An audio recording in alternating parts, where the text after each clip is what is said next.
Welcome to Fremen Tales, where tonight we journey to the desert planet of Arrakis to explore the ancient wisdom and survival stories of the mighty Fremen.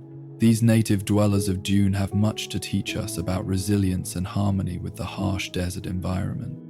After our stories conclude, you'll drift to sleep with the gentle sounds of crackling fire. There will be no advertisements or interruptions, just peaceful sounds to guide you into a deep and restful slumber. Now, let us begin our journey into the sands of Dune. The twin moons of Arrakis cast their silver light upon the hidden courtyard of Siege Tab, illuminating the gathered Fremen who stood in a perfect circle, their still suits loosened only slightly in the relative safety of their rocky sanctuary. The night air carried the faint scent of spice and the subtle musk of recycled water, precious moisture that never went to waste among the desert people.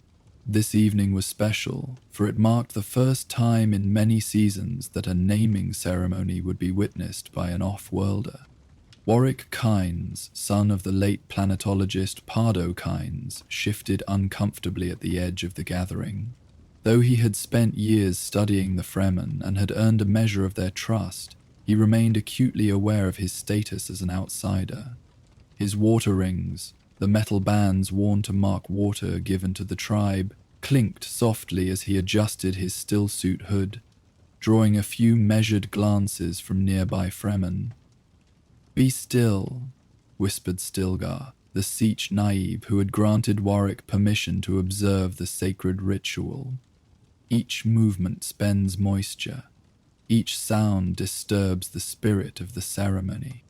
Warwick nodded, feeling both privileged and burdened by the responsibility of proper conduct. He had lived among these people long enough to understand that the smallest transgression against water discipline or ritual propriety could erase years of carefully built trust. At the center of the courtyard stood a young couple, Jamis and Hara, cradling their newborn son wrapped in a simple cloth woven from desert cotton. Their faces, weathered beyond their years by the harsh desert environment, reflected both pride and solemn contemplation. This was their second child, but the first to be born in the Siege rather than in the deep desert.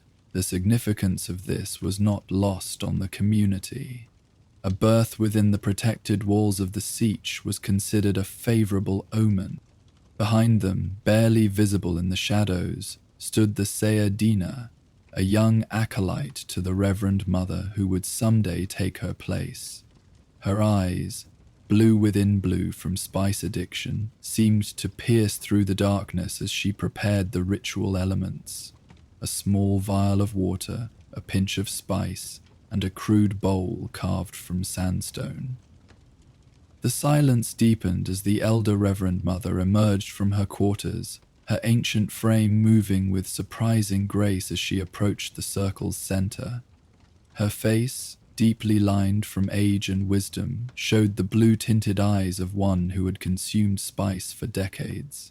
The crowd parted before her, bowing their heads in deference to her authority as both spiritual and practical leader. Warwick felt a chill despite the lingering heat of the day. The Reverend Mother's presence commanded respect, even fear, but there was something else. A sense of ancient knowledge and power that transcended the physical. He had heard stories of the Bene Gesserit abilities possessed by these women, abilities that seemed almost mythical to outsiders, but were accepted facts among the Fremen. "We gather beneath the moons and stars," the Reverend Mother began, her voice surprisingly strong and clear. "We gather to name one who is born of our water, to welcome him to the tribe of Stilgar, to the Siege of our ancestors." The crowd responded with a soft, rhythmic hum that seemed to resonate with the very rocks around them. Warwick recognized it as a water hymn, one of the many songs that celebrated and revered the precious liquid that meant life on this desert planet. The Reverend Mother approached Jamis and Hara, extending her gnarled hands toward their child. Who brings this flesh to the tribe? She asked, her voice carrying the weight of tradition. We do, Jameis and Hara responded in unison, their voices steady despite the emotion evident in their eyes. We bring him, born of our flesh, to join with the tribe's water. Warwick noticed the subtle trembling in Hara's hands as she presented her child. Though the ritual was a joyous occasion, it also represented the harsh reality of Fremen existence. From birth, each member was bound to the collective struggle for survival, their individual lives inextricably linked to the well-being of the whole. What name do you wish upon this child? The Reverend Mother asked, her blue within blue eyes studying the infant's face as if searching for signs of his future. Jameis stepped forward slightly. We would name him Liet, to honor the one who first showed us the dream of a green Arrakis. A murmur rippled through the gathering. Naming a child after Parda Kynes, known to the Fremen as Liet, was both an honor and a declaration of faith in the ecological transformation of Dune. Warwick felt his throat tighten at this unexpected tribute to his father's legacy. The Reverend Mother nodded slowly.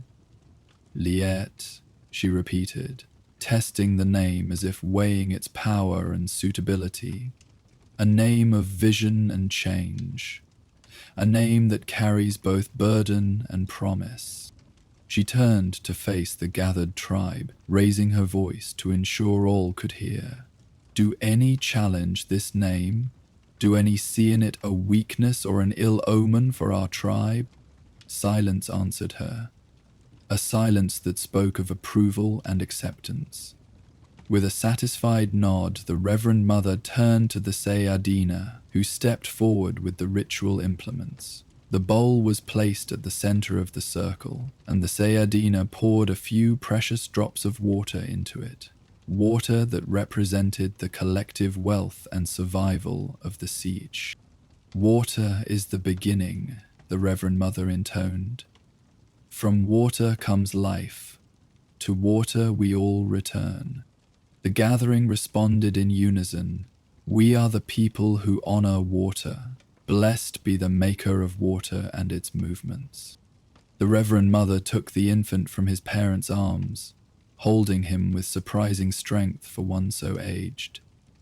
She dipped her finger into the bowl and touched a single drop of water to the child's lips. Taste your beginning, Liet of Sietch Tabr, she said. Taste the gift of life that flows through all things. She then added a pinch of spice to the water, turning it a deep blue that seemed almost luminescent in the moonlight. The spice is the second gift, she continued. It brings awareness. It brings the future and the past together in the now. It connects us to Shai Hulud and to all who have walked the sands before us. With these words, she again touched the child's lips with the mixture. Though the infant could not possibly understand the significance of this moment, he remained remarkably quiet, as if sensing the solemnity of the occasion. From the shadows at the edge of the gathering, a lone baliset player began a soft, haunting melody, the traditional music of a Fremen naming ceremony. The notes seemed to hang in the still desert air, a rare beauty in the harsh environment of Arrakis. The Reverend Mother raised the child high, presenting him to the tribe and to the desert night. Behold, Liet of Sietch Tabr, she proclaimed. Born of water, blessed by spice, claimed by the tribe. His water is our water, his strength is our strength, his future is our future. His water is our water, the tribe repeated in unison.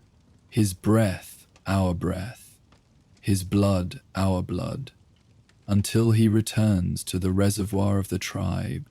Jameis stepped forward, his eyes glistening with restrained emotion, a rare display for a Fremen man who had been taught since childhood that moisture was too precious to waste on tears.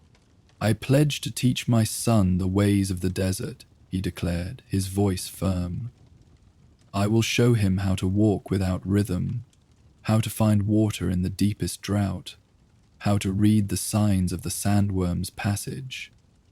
I will teach him to be Fremen, to be free, to survive where others perish. Hera joined him, her voice equally resolute.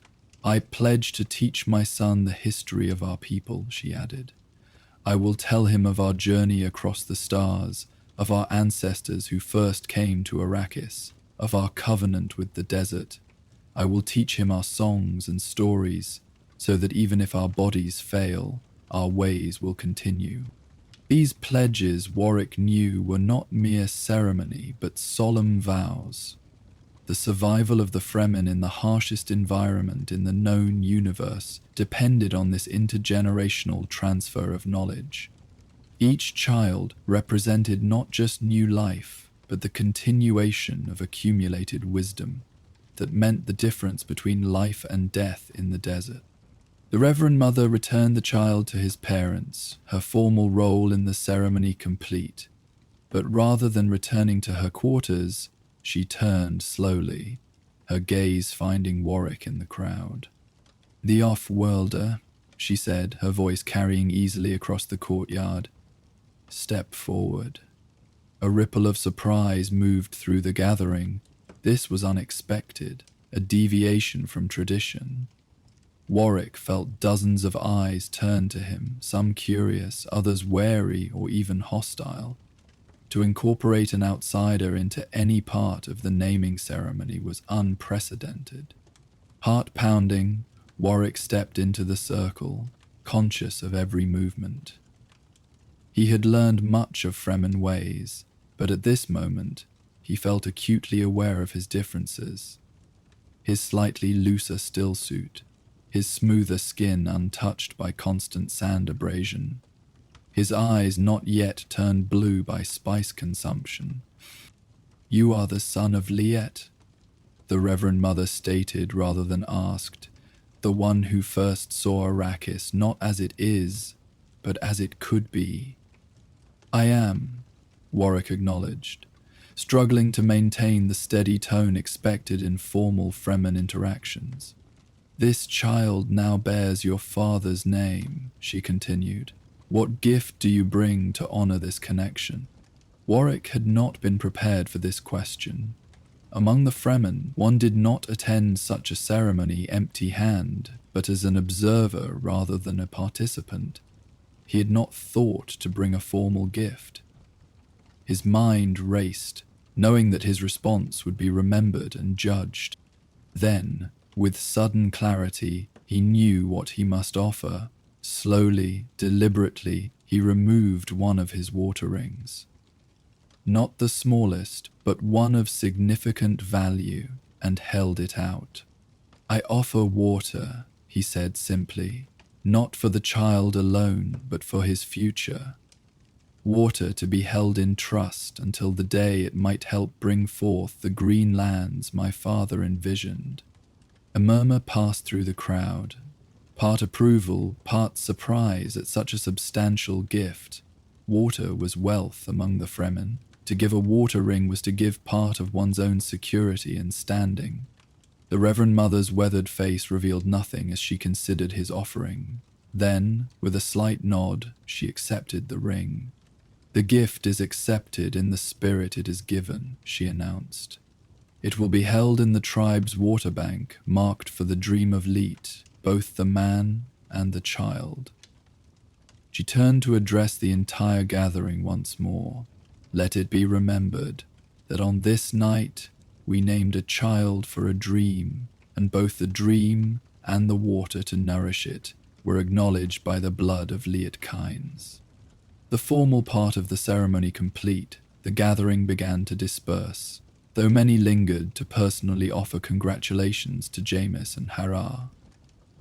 The baliset player continued his gentle melody, now joined by a few soft voices singing one of the countless Fremen water songs. Stilgar approached Warwick, his expression difficult to read in the moonlight. "You honored us tonight," the Naib said quietly. "Not many off-worlders would understand the significance of such a gift."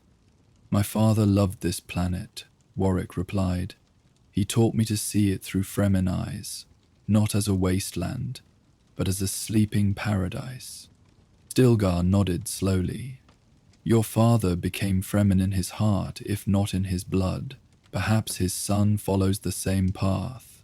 With that cryptic statement, he moved away to speak with other members of the tribe. Left momentarily alone, Warwick gazed upward at the stars visible through the narrow opening in the Sietch's rocky ceiling. The same stars shone down on the Imperial Palace on Kai-Tane, on the Harkonnen stronghold on Giedi Prime, on countless worlds throughout the Imperium. Yet nowhere, he suspected, did they witness a people so perfectly adapted to their harsh environment, so rich in traditions that honored both their past and their possible future. As the music continued and the gentle conversations flowed around him, Warwick found himself wondering what future awaited young Leet. Would he live to see the dream of a green Arrakis realized? Would he walk in a world where water flowed freely on the surface, where plants took root in the transformed desert? Or would he, like generations of Fremen before him, live and die by the strict water discipline that had allowed his people to survive on this unforgiving planet? Across the courtyard, Hera had seated herself on a stone bench, cradling her newborn son. The infant had finally fallen asleep, peaceful despite the sounds of the gathering around him. In that moment of quiet contemplation, observing mother and child in the gentle moonlight, Warwick felt a profound connection to the continuity of life. Even here, especially here, on the harshest world humans had ever colonized.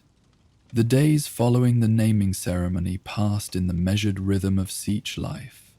For the Fremen, each day began before dawn, when the air was coolest and water loss could be minimized. Warwick, still adjusting to their schedule despite his years among them, often found himself awake but groggy as the siege stirred to life around him. 5 days after young Liet's naming, Warwick accompanied a small group led by Stilgar to check the wind traps on the eastern face of the shield wall. These ingenious devices, developed and refined over generations, captured the trace amounts of moisture in the air, collecting it drop by precious drop for the tribe's use. As they walked through the pre-dawn darkness, their footsteps deliberately irregular to avoid attracting sandworms, Stilgar spoke of the future. "The child Liet," he said quietly, his voice barely audible even in the still morning air. "His naming has significance beyond tradition. It signals our continued commitment to the transformation." Warwick nodded, understanding the layers of meaning. His father's ecological plan for Arrakis, to gradually capture moisture, establish plant life, and eventually transform the desert planet into a more habitable world, had been embraced by the Fremen with religious fervor. It gave them not just hope for a better future, but a purpose beyond mere survival.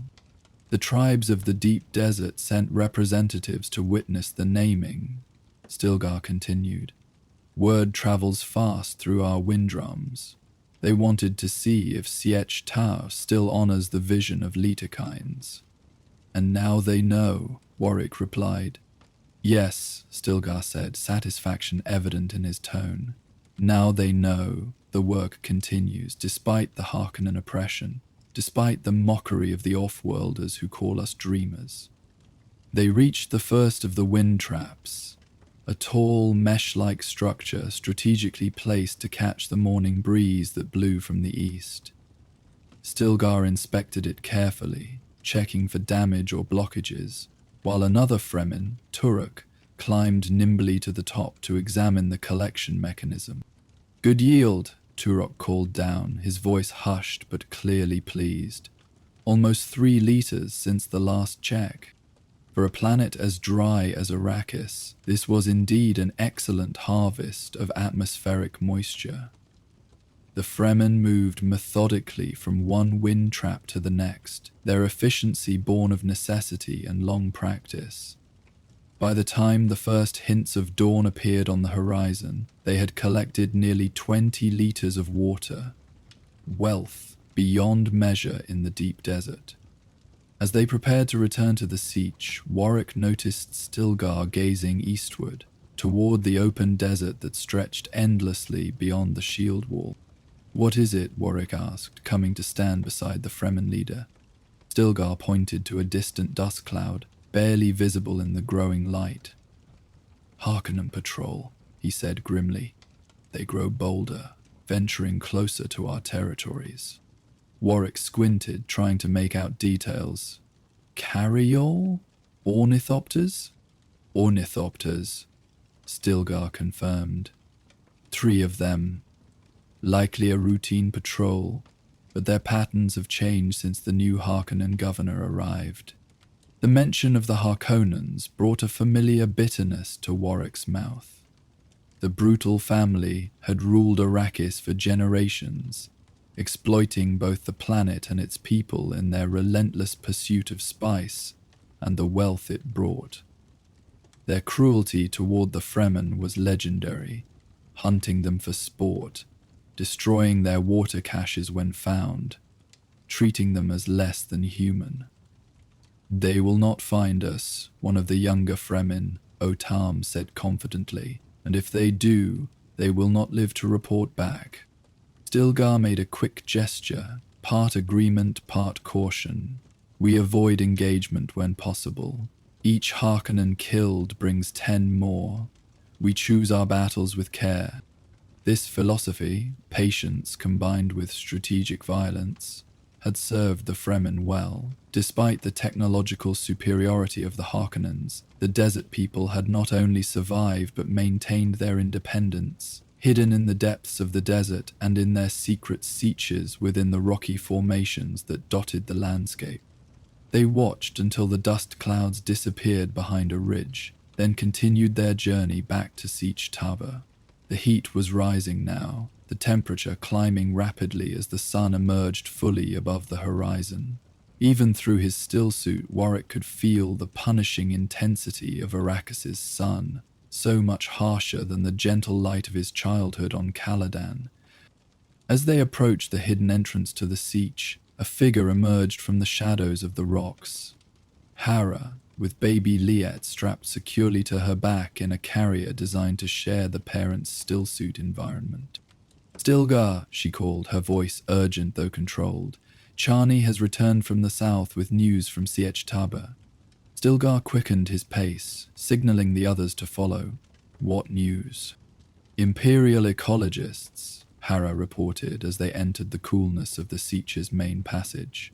"A party of them, with Harkonnen escorts, investigating the southern basins.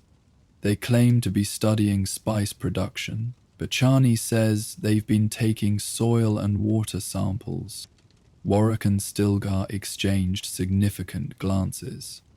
The southern basins were the site of some of the earliest ecological transformation efforts, places where the Fremen had, over decades, slowly altered the soil composition and established water caches that might eventually support plant life.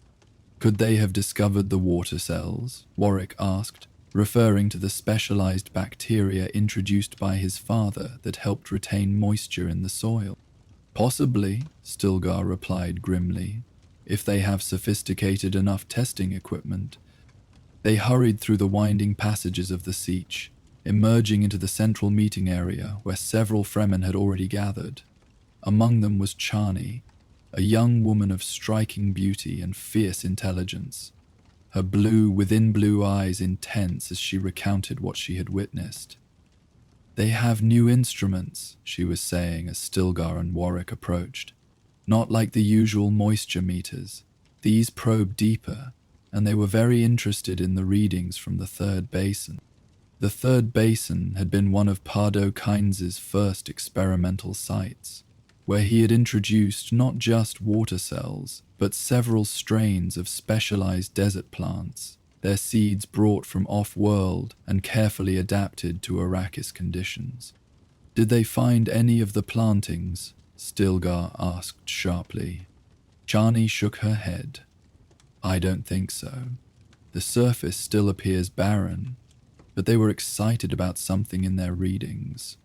I heard one say, "This shouldn't be possible in this environment." A murmur ran through the gathered Fremen. Discovery of their ecological work could be catastrophic. The Harkonnens, with their short-sighted focus on immediate spice production, would view any attempt to transform the planet as a threat to their operations. We need more information, Stilgar decided after a moment of thought. Warwick, your knowledge of imperial ecological methods would be valuable. Could you interpret what they might have found? What they're looking for? Warwick nodded slowly. Possibly, but I'd need to know more about their equipment, their testing protocols. Then we will get you that information, Stilgar said with finality. He turned to address several of the younger Fremen. Chani, select 2 others. You will shadow these imperial scientists, learn what they seek, what they know. Be as the very sand beneath their feet. Present, but unnoticed. Chani nodded, her expression determined. It shall be done, Naib Stilgar. As the impromptu council dispersed, Warwick found himself standing near Hera and her infant son. The baby was awake now, his dark eyes alert, and seemingly taking in the activity around him with unusual interest for one so young. "You look strong," Warwick commented, offering the traditional Fremen compliment for a healthy child. Harath's expression softened slightly. He is strong. He barely cries, even when hungry. A true Fremen already. She adjusted the carrying harness, checking the moisture seals that shared her stillsuit's recycled water with the infant. Jameis says he will grow to walk the path of his namesake. May it be so, Warwick replied, the formal response coming easily after his years among the Fremen. Hera studied him for a moment, her gaze direct in the Fremen way that off-worlders often found disconcerting. You honored us with your water ring at the naming, she said. Some questioned whether an off-worlder could understand the significance of such a gift, but Jameis and I did not question. Warwick inclined his head slightly in acknowledgement. My father taught me that water is truth on Arrakis. To give water is to give life itself. Your father was wise, Hera said. He saw what could be, not just what is. That is why we named our son for him, to carry forward that vision.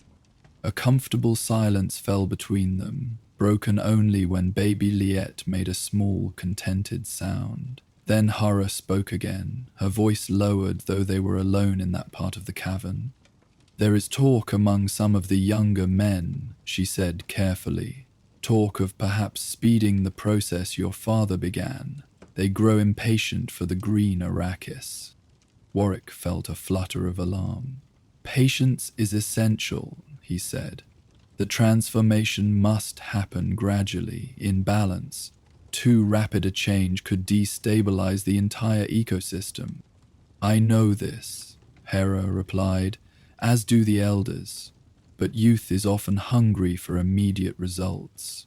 She shifted slightly, adjusting her infant son in his carrier. Perhaps you could speak to them.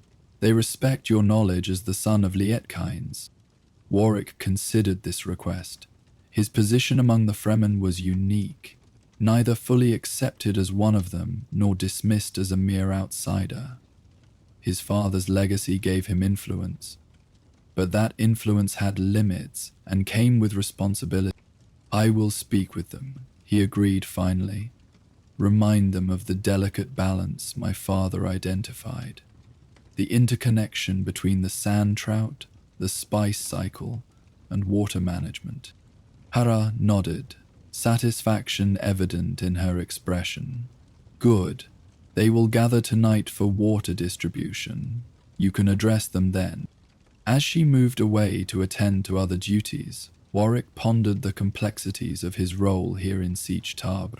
He had come initially to continue his father's scientific work, to gather data on the ecological systems of Arrakis, but increasingly he found himself involved in the social and even political aspects of Fremen life, mediating between the traditional ways and the new knowledge his father had introduced, between the patience of the elders and the passion of the youth.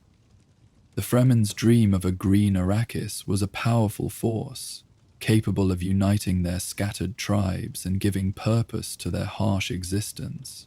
But that same dream, if pursued too hastily or without proper understanding, could lead to disaster. The ecological systems of Arrakis were ancient and complex, with the massive sandworms Shai-Hulud to the Fremen playing a role not yet fully understood. His father had always counseled caution and reverence when dealing with such systems. "We are not creators," Pada Kynes had often said. "We are facilitators at best, working with forces far older and more powerful than ourselves." As Warwick made his way toward his small quarters to prepare for the evening's water distribution, he found himself repeating those words like a mantra. On Arrakis, more than anywhere else in the known universe, humility before the forces of nature was not just wisdom, but essential survival. The water distribution ceremony was one of the most important regular events in Siege life. It was not merely a practical necessity, but a social and spiritual gathering that reinforced the communal bonds of the tribe. Every drop was accounted for, measured, and allocated according to need and contribution, with reserves set aside for future use and for the great dream of planetary transformation. The ceremony took place in the largest chamber of Siege Tabra, a vast cavern whose ceiling was lost in shadows despite the glow globes that illuminated its lower reaches. Hundreds of Fremen gathered, arranged in concentric circles according to family groups and status within the tribe. At the center stood the large cistern that held the Siege's water wealth, guarded by senior Fremen whose honor was beyond question. Warwick arrived early, taking a position near the edge of the gathering. Despite his years among them, he was still sometimes unsure of his place in such formal ceremonies. He noticed several of the younger Fremen, those Hara had mentioned, gathered in a tight group, their hushed conversations occasionally punctuated by animated gestures. Stilgar entered, accompanied by the Reverend Mother and the Siege's water counters, men and women whose sole responsibility was the meticulous tracking of water gain and loss. The buzz of conversation died away, replaced by an expectant silence that seemed to vibrate with unspoken significance. "Water is life," Stilgar began, using the traditional opening phrase. "Through water, we are one people." "Bilal Kaifa," the gathered Fremen responded in unison, "by the manner of the water." The water counters stepped forward, their movements precise and ceremonial as they presented their records for the past month. Each family's allocation was announced, along with the reason for any increases or decreases from previous distributions. "To the family of Jamis and Hera," announced the lead counter, an elderly man whose position was one of the highest honors in the Siege, "the standard family allocation, plus the birth supplement for the infant Liet, plus an honor supplement for the naming ceremony witnessed by representatives of 7 Sieges." Each announcement was met with nods of approval or quiet acceptance. There were no complaints or challenges. The water discipline of the Fremen was too ingrained for such displays. Water was life, and the fair distribution of water was the foundation of their society. As the formal allocations continued, Warwick noticed Chani enter the chamber, accompanied by 2 other young Fremen. They had been absent for 3 days, tracking the Imperial ecologists as Stilgar had ordered. Their return now, during the water ceremony, suggested news of significance. Chani made her way to Stilgar and whispered briefly in his ear. The Siege leader's expression remained impassive, but Warwick, who had learned to read the subtle cues of Fremen body language, detected concern in the slight stiffening of his posture. After the last allocation was announced, Stilgar raised his hand for attention. "Before we conclude the ceremony, there is news that concerns us all." He gestured for Chani to step forward. The young woman moved with graceful confidence to stand beside him. Her voice, when she spoke, carried clearly through the chamber despite its soft tone. "The Imperial ecologists have established a base camp in the southern basin," she reported. "They have brought deep scanning equipment and soil agitators. Their tests are focused on the microbial composition of the sand and the moisture retention patterns." A murmur ran through the gathering.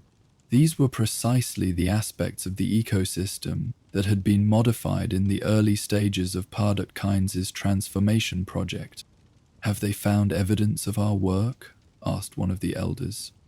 Chani's expression was grim. "They suspect something unnatural in the patterns. I overheard their leader say the microbial profile shows signs of engineering, not evolution." This was met with a deeper, more concerned murmur. Discovery of their ecological tampering could lead to increased Harkonnen scrutiny and potentially jeopardize decades of patient work. Stilgar turned to Warwick. "What do you make of this, son of Kynes? What might they do with such suspicions?" All eyes turned to Warwick, and he felt the weight of their collective gaze. He stepped forward, taking his place beside Chani and Stilgar at the center of the gathering. "Imperial ecological surveys are typically conducted for resource assessment," he explained, drawing on his knowledge of Imperial scientific protocols. "They want to maximize spice production, not understand the deeper patterns of Arrakis' ecosystem." He paused, considering his next words carefully. "If they've detected the water cells my father introduced, they might see it as an anomaly. Interesting, but not necessarily alarming to them. The Harkonnens, however," he let the implication hang in the air. "The Harkonnens would see it as interference with their spice operations." Stilgar completed the thought. "They might increase patrols, search for siege locations, destroy the planted areas if found." "What can we do?" asked one of the younger Fremen, Oath-AM, who had been with the Wind Trap party earlier. "Should we eliminate these scientists before they report back?" Several voices murmured agreement, but Stilgar raised his hand for silence. "Violence against Imperial scientists would bring more scrutiny, not less," he said firmly. "We must be smarter than our enemies." Warwick nodded in agreement. "There may be another approach," he suggested, an idea forming as he spoke. "Rather than hiding our work or eliminating those who've discovered it, we could mislead them about its purpose and origin." Interest rippled through the gathering. "Explain," Stilgar prompted. "The water cells and initial plantings are decades old, started by my father," Warwick continued.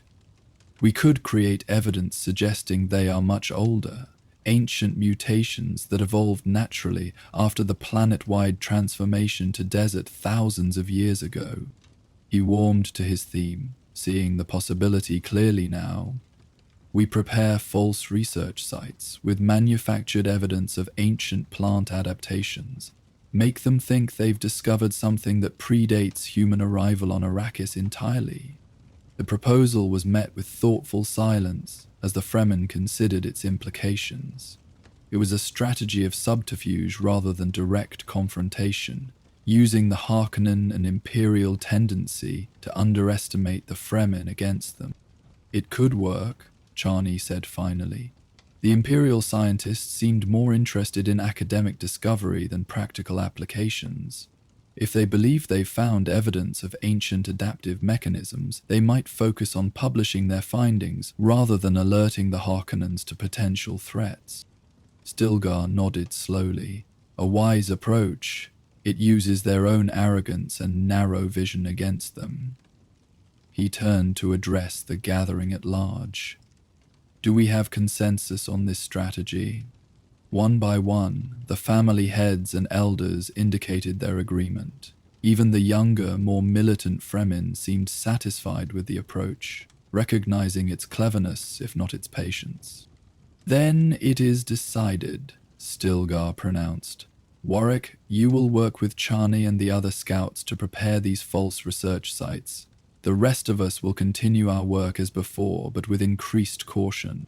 As the formal water ceremony concluded and the Fremen began to disperse to their various duties, Warwick found himself approached by several of the younger men Hara had mentioned, those growing impatient with the slow pace of ecological transformation. "We would hear more of your father's plan," said their apparent leader, a fierce-eyed young man named Farok. "Not just the public teachings, but the deeper knowledge he shared with few." Warwick studied them carefully. Their request could represent genuine interest in understanding, or it could be a prelude to unsanctioned actions that might endanger the entire project. "My father's vision spans centuries, not years," he said carefully. "Each step must build on the last in perfect balance. To rush is to risk everything." "We understand patience," Farok responded, a hint of defensiveness in his tone. "But some of us wonder if there are not faster methods that were considered but rejected, not because they wouldn't work, but because the off-world scientists lacked the courage to implement them." Warwick recognized the dangerous line of thinking. It was true that his father had theorized more aggressive approaches to ecological transformation, but had rejected them as too risky. Not from lack of courage, but from scientific understanding of the complex interdependencies within Arrakis's ecosystem. "Come to my quarters tonight," Warwick said after a moment's consideration. "Bring no more than 5 others. I will share with you my father's complete journals on the water cell experiments, both the successes and the failures. You deserve to understand why we proceed as we do." Farok's expression registered surprise at this unexpected offer, followed by satisfaction. "We will come," he agreed, after the evening meal. As they moved away, Warwick caught Hara's eye across the chamber. She had been watching the exchange while nursing baby Liette, and gave a slight nod of approval. By offering knowledge rather than simply commanding patience, Warwick had chosen a path that respected the intelligence and agency of the younger Fremen, approach his father would have approved. Later that evening, as promised, Warwick shared his father's detailed notes on the early water cell experiments. He held nothing back, including the catastrophic failures that had occurred when the process was rushed or implemented without proper understanding of the local conditions. "My father lost 2 research stations and nearly his own life learning these lessons," he explained, as the young Fremen pored over the brittle pages of the journal. "This entry here describes the broken land disaster, when an accelerated water cell colony grew too quickly and disrupted the sand balance." The young men crowded around the small table, their faces illuminated by the soft glow of a single glow globe. Farok traced his finger over a diagram showing the collapse of a dune system. "The water cells multiplied beyond control?" he asked, his voice hushed with newfound respect for the complexity of the work. "Yes," Warwick confirmed. "They absorbed too much moisture too quickly from the deep desert. The surface sand lost cohesion and liquefied during a minor tremor. 27 test plantings were lost, along with all the water invested in them. Over 500 liters." A collective gasp rose from the group. 500 liters represented a fortune in water by Fremen standards, enough to sustain a family for years. "And here," Warwick continued, turning to another page, 3 years later, my father refined the process using sand trout specimens to modulate the water retention rate. The balance was delicate, but maintained stability through 3 storm seasons. For hours they studied the journals, asking questions that revealed both their intelligence and their previous misunderstandings. Warwick answered patiently, using each question as an opportunity to deepen their appreciation for the intricate ecological systems they were attempting to modify. When they finally departed, near midnight, Farrokh lingered behind. "We have been foolish," he admitted quietly. "Speaking of speed, when we did not fully comprehend the consequences." "Not foolish," Warwick corrected him, "passionate, committed to the dream. My father valued those qualities. But he also valued respect for the desert's own wisdom and timescale." Farrokh nodded slowly. "We will speak to the others who were not here tonight. Share what we have learned." "Good," Warwick said. "And perhaps in the coming months, you might assist me with some of the monitoring tasks. See firsthand how the existing plantings are progressing." The young Fremen's eyes lit up at this invitation. "We would be honored," he said, touching his forehead in a gesture of respect before departing. Alone with his thoughts, Warwick reflected on how much he had come to care for these people, not just as subjects of study or as connections to his father's legacy, but as a community he had become part of. The Fremen way of life, with its harsh disciplines and profound reverence for water, had reshaped his own understanding of what it meant to live in harmony with a planetary ecosystem. Outside his small living quarters, the Sietch had settled into the quiet rhythms of night. Most were sleeping now, conserving energy for the work that would begin again before dawn. But somewhere in the distance, he could hear the soft notes of a balazet and the gentle voices of women singing a lullaby. Perhaps to young Liet, or one of the other children of the Sietch. The weeks that followed brought a subtle shift in the atmosphere of Sietch Tabr. The initial tension surrounding the Imperial ecologists gave way to a focused determination as Warwick and his team implemented their strategy of misdirection. They created carefully crafted ancient plant specimens, cultivated evidence of natural mutation rather than deliberate introduction, and planted these false discoveries in locations the Imperial scientists were likely to investigate. The work was delicate and demanded patience, but there was a renewed sense of unity among the Fremen as they participated in this collective deception. Even the younger, more impatient members had found purpose in these activities, applying their energy to the protection of the greater vision. On the 40th day after young Liet's naming ceremony, as the first signs of their strategy's success began to emerge, Warwick joined a small expedition to check on one of the genuine ecological transformation sites hidden deep in a remote section of the southern basin. Chani led the group, her skills as a scout and her knowledge of the desert terrain unmatched among the younger Fremen. They traveled by night, moving from one rocky outcropping to another to minimize their exposure on the open sand. By dawn, they had reached their destination, a sheltered depression surrounded by towering dunes that blocked direct sunlight for all but a few hours each day, creating a microclimate slightly more amenable to plant growth. As the first rays of sunlight crested the eastern dune, Warwick knelt to check the soil moisture sensors his father had installed decades earlier. The readings were promising. A gradual but measurable increase in subsurface humidity over the past year, suggesting the water cells were continuing their work of moisture retention. "Look here," he called to Chani, who was inspecting another part of the site. "The moisture gradient is extending laterally, just as my father predicted." Chani joined him, her expression thoughtful as she studied the sensor readings.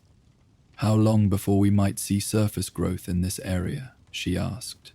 "Years still," Warwick admitted. "Perhaps a decade before the first dew collectors could survive here, but the foundation is being laid, one drop at a time."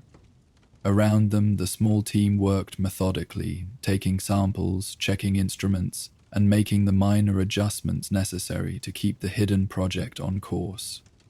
Their movements were efficient, their voices hushed even though they were far from any potential observers. The habits of secrecy were deeply ingrained. As midday approached and the heat intensified, they sought shelter in a small cave at the base of the rock formation.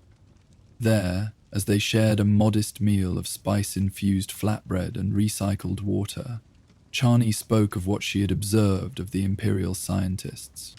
"They have taken our bait," she reported with quiet satisfaction.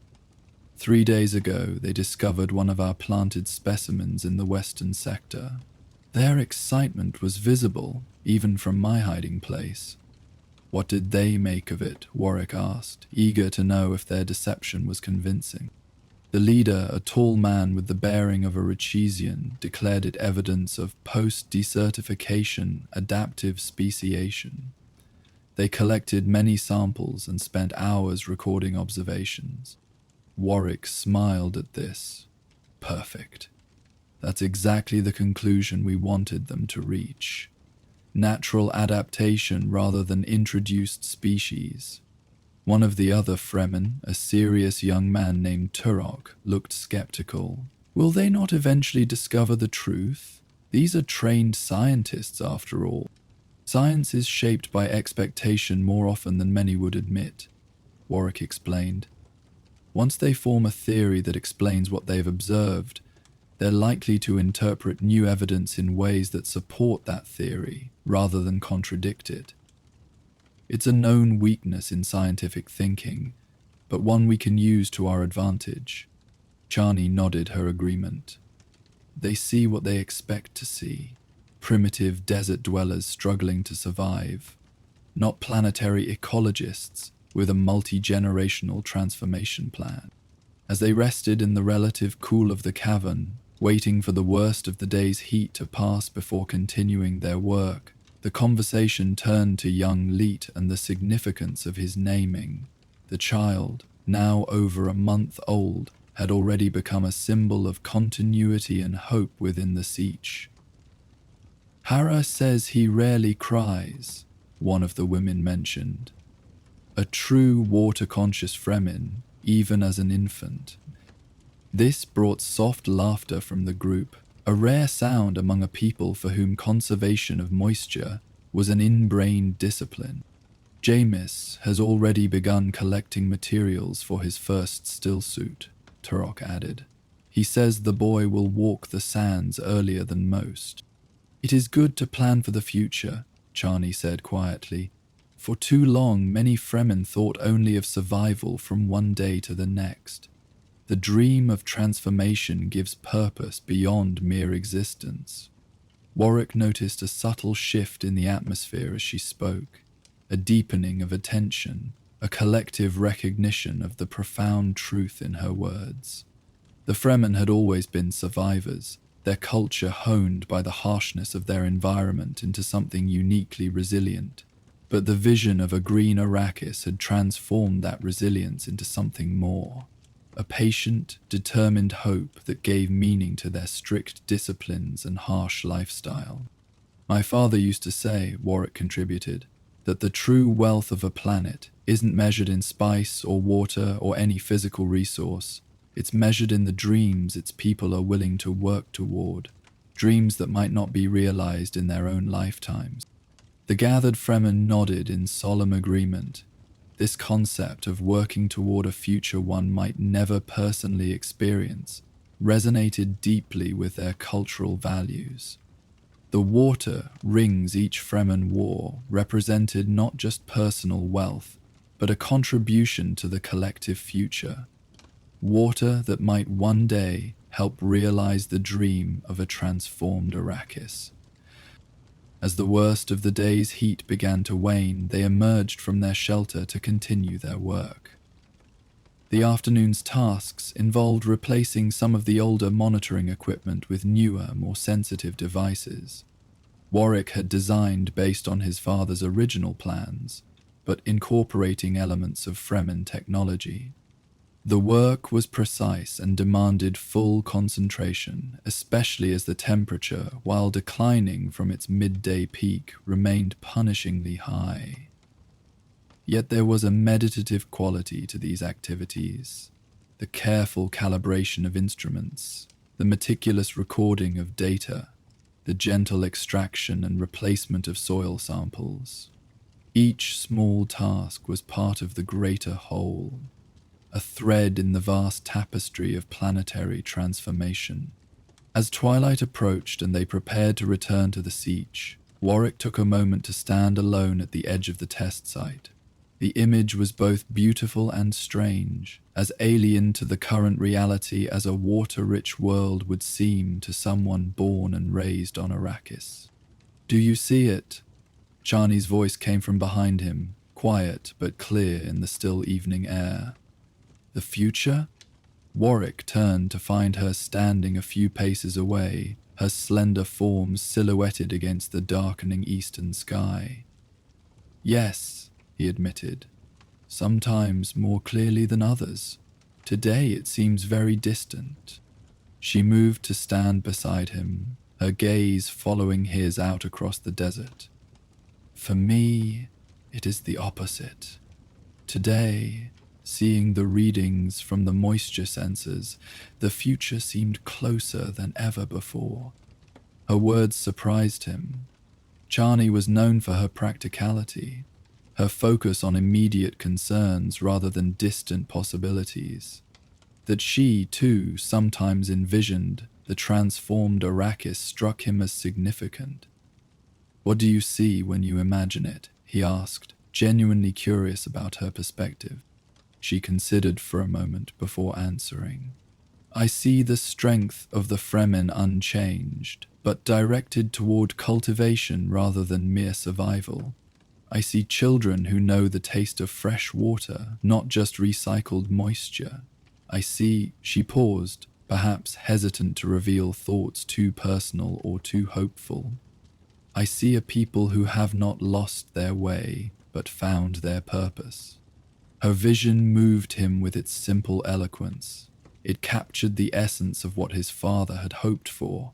Not an abandonment of Fremen culture, but its evolution, its fulfillment. "A worthy vision," he said softly. "One worth working toward, even if we never see its completion." She turned to look at him then, her blue within blue eyes intense in the fading light. "We may not see its completion, but we will see its beginning. Already we have seen changes our ancestors would have thought impossible." Her certainty was compelling, and Warwick found himself newly energized by it. This was the strength of the Fremen, this unshakable determination, this capacity to hold fast to a vision despite all obstacles. It was a quality his father had recognized and respected, one that had drawn him to them beyond any scientific interest in their adaptation to desert life.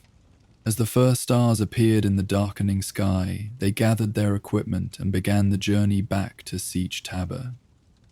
They traveled in silence, their path illuminated only by starlight, each lost in private thoughts, yet bound together by shared purpose.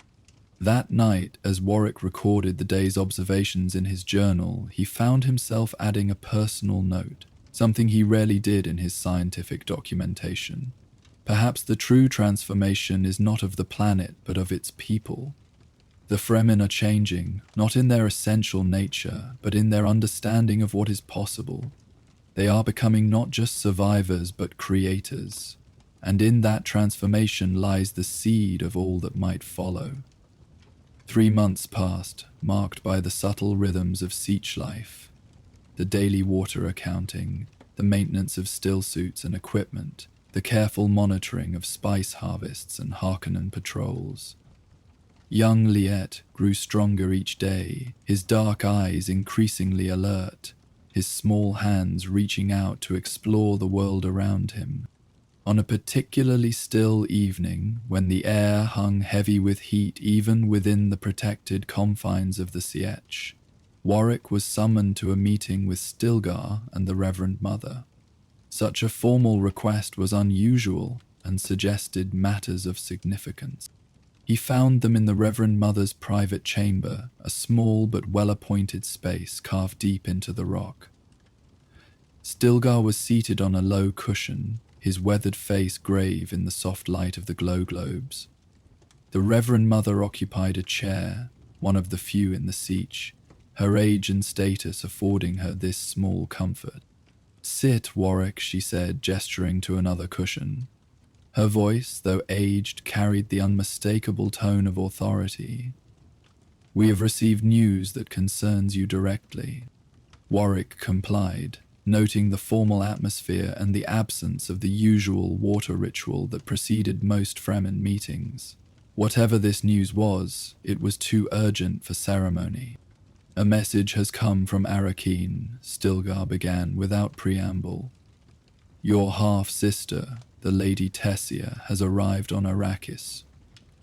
This was indeed unexpected news. Tessia was the daughter of Pada Kynes' first marriage, born and raised on Caitine, the imperial capital.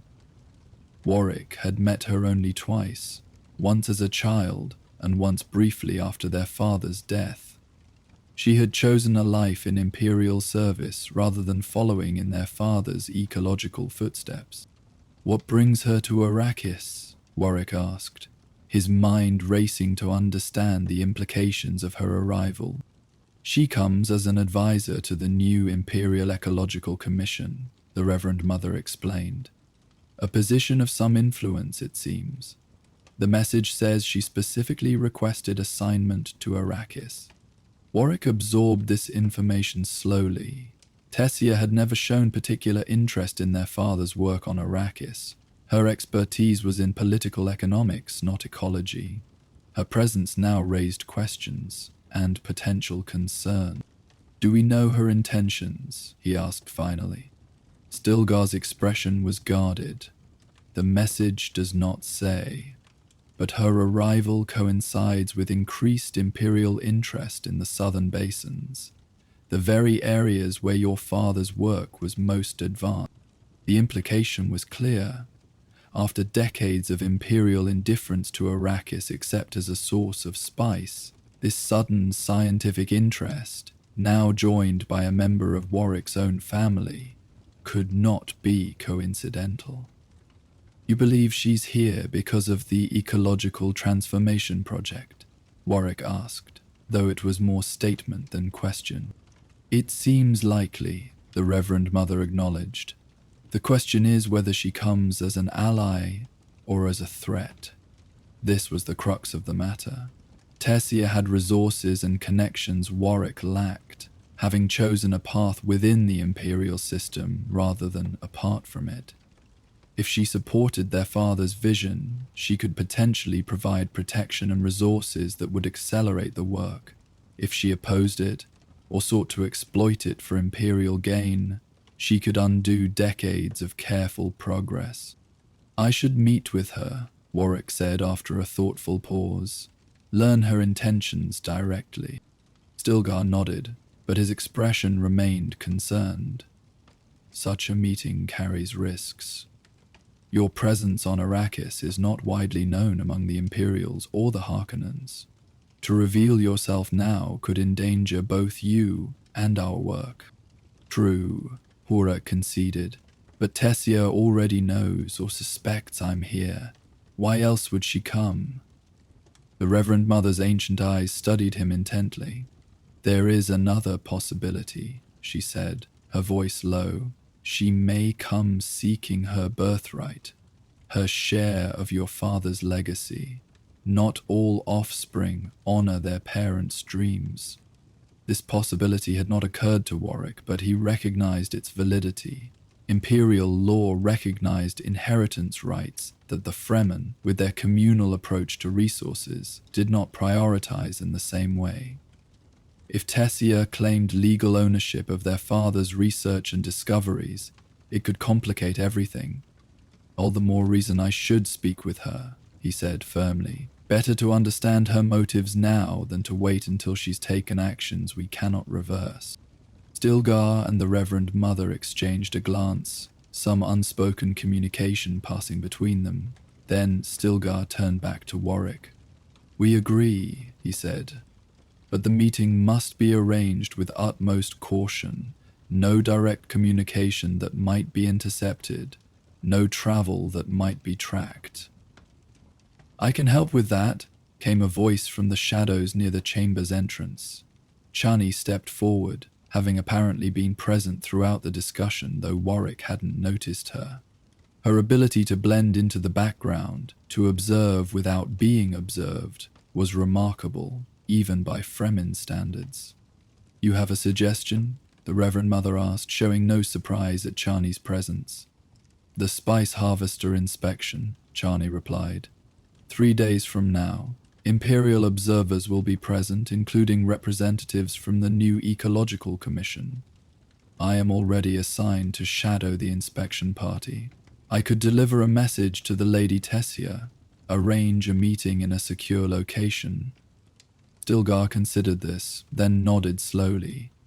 It could work. The inspection will bring them to the edge of the shield wall, near the false planting site we established. There are hidden passages there that only the Fremen know. The plan quickly took shape. Chani would make contact with Tessia during the inspection, delivering a message for a meeting later that same day. Warwick would travel separately, taking a circuitous route to avoid any possibility of being tracked.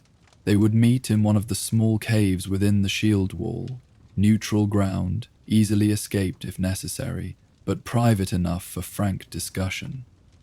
As the meeting concluded and they prepared to leave, the Reverend Mother called Warwick back for a private word.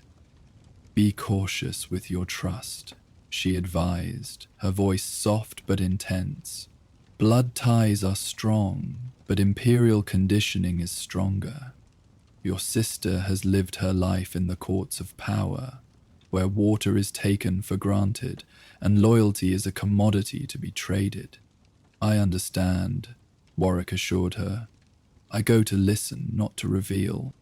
The old woman nodded, apparently satisfied. "May Shai-Hulud clear your path," she said, giving him the traditional Fremen blessing. As Warwick made his way back to his quarters, his mind was filled with memories of Tessia, a tall, serious girl with their father's intense eyes, but none of his passion for Arrakis. They had been raised separately after their last meeting had been shortly after their father's death at the formal memorial service on Bedtime. Tessia had been distant, already positioning herself for advancement in the Imperial bureaucracy. She had shown little interest in Warwick's decision to continue their father's work on Arrakis, dismissing it as idealistic and impractical. What had changed? Why Arrakis, and why now? These questions occupied Warwick over the next 3 days as he prepared for the meeting. He reviewed his father's records, particularly any mentions of Tessia or provisions for her in his research legacy. He consulted with the Sietch's memory preservers about imperial inheritance laws and scientific property rights. He even spent time meditating in the Sietch's small distillation chamber, where the constant soft sound of water droplets collecting in the basin helped clear his mind. On the appointed day, Warwick set out before dawn, taking a rarely used path through the rocky terrain east of the Sietch.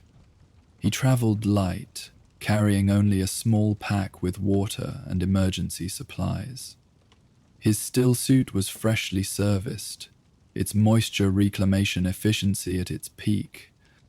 The journey took most of the day, as he deliberately chose an indirect route, doubling back occasionally to ensure he wasn't followed. By mid-afternoon, he reached the designated meeting place, a narrow fissure in the shield wall that opened into a series of small caves, their entrances nearly invisible unless one knew exactly where to look. Chani was already there, her slight form barely visible in the shadows of the cave entrance. She acknowledged his arrival with a slight nod but said nothing, her attention focused outward, watching for any sign of approach. They waited in companionable silence as the sun began its descent toward the western horizon. The temperature would drop rapidly once darkness fell, but for now, the rocks still radiated the day's accumulated heat. "She comes," Chani said suddenly, her keen eyes detecting movement on the barren plain below, alone as agreed. Warwick moved to stand beside her, squinting against the glare. In the distance, a solitary figure made her way toward the shield wall, following the path Chani had described in her message. Even at this distance, Warwick recognized his half-sister's distinctive gait. Purposeful, measured, confident. "Remember," Chani said quietly, "I will remain hidden, but within hearing. If there is danger, I will signal."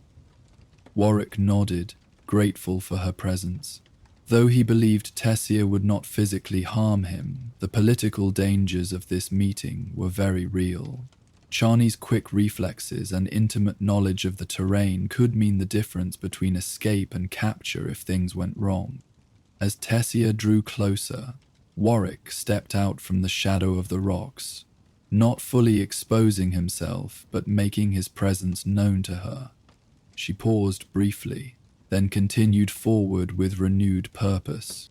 When she was within speaking distance, she stopped and pushed back the hood of her light desert cloak, revealing a face that was both familiar and strange to Warwick. Tessia had their father's high forehead and analytical eyes, but there was a hardness to her features that was entirely her own, the mark of a life spent navigating imperial politics. "Brother," she said, her voice carrying clearly in the still air. "It's been a long time." "Tessia," he acknowledged, stepping fully into view. "You're a long way from Catane." A faint smile touched her lips. "As are you, though you at least have the excuse of following in our father's footsteps." There was something in her tone, not quite mockery, but a subtle challenge that put Warwick on alert. He gestured toward the cave entrance. "Shall we speak out of the sun? Even in late afternoon, the radiation is intense." She nodded and followed him into the relative coolness of the cave. Inside, the temperature drop was immediate and welcome. Warwick had prepared a small seating area, nothing more than flat rocks arranged to provide reasonably comfortable places to sit, but a courtesy nonetheless. Tessia took a seat, adjusting her desert cloak around her. Up close, Warwick could see she wore a still suit beneath it. Not the Fremen variety, but a more refined imperial model, less efficient but also less conspicuous under regular clothing. "You've adapted to Arrakis," he observed, noting the ease with which she handled the still suit's nostril tubes. "Necessity," she replied with a shrug. 3 weeks here already, most of it in the field with the ecological survey teams. One learns quickly or suffers the consequences." She studied him openly now, her gaze taking in the changes in his appearance since their last meeting. "You, however, have gone native, in more than just clothing." Warwick was aware of how he must appear to her, his skin darkened and weathered by years of desert exposure, his body lean and sinewy from the harsh Fremen lifestyle, his movements economical in the water-conserving ways of the desert people. "I've learned from those who know this planet best," he said simply.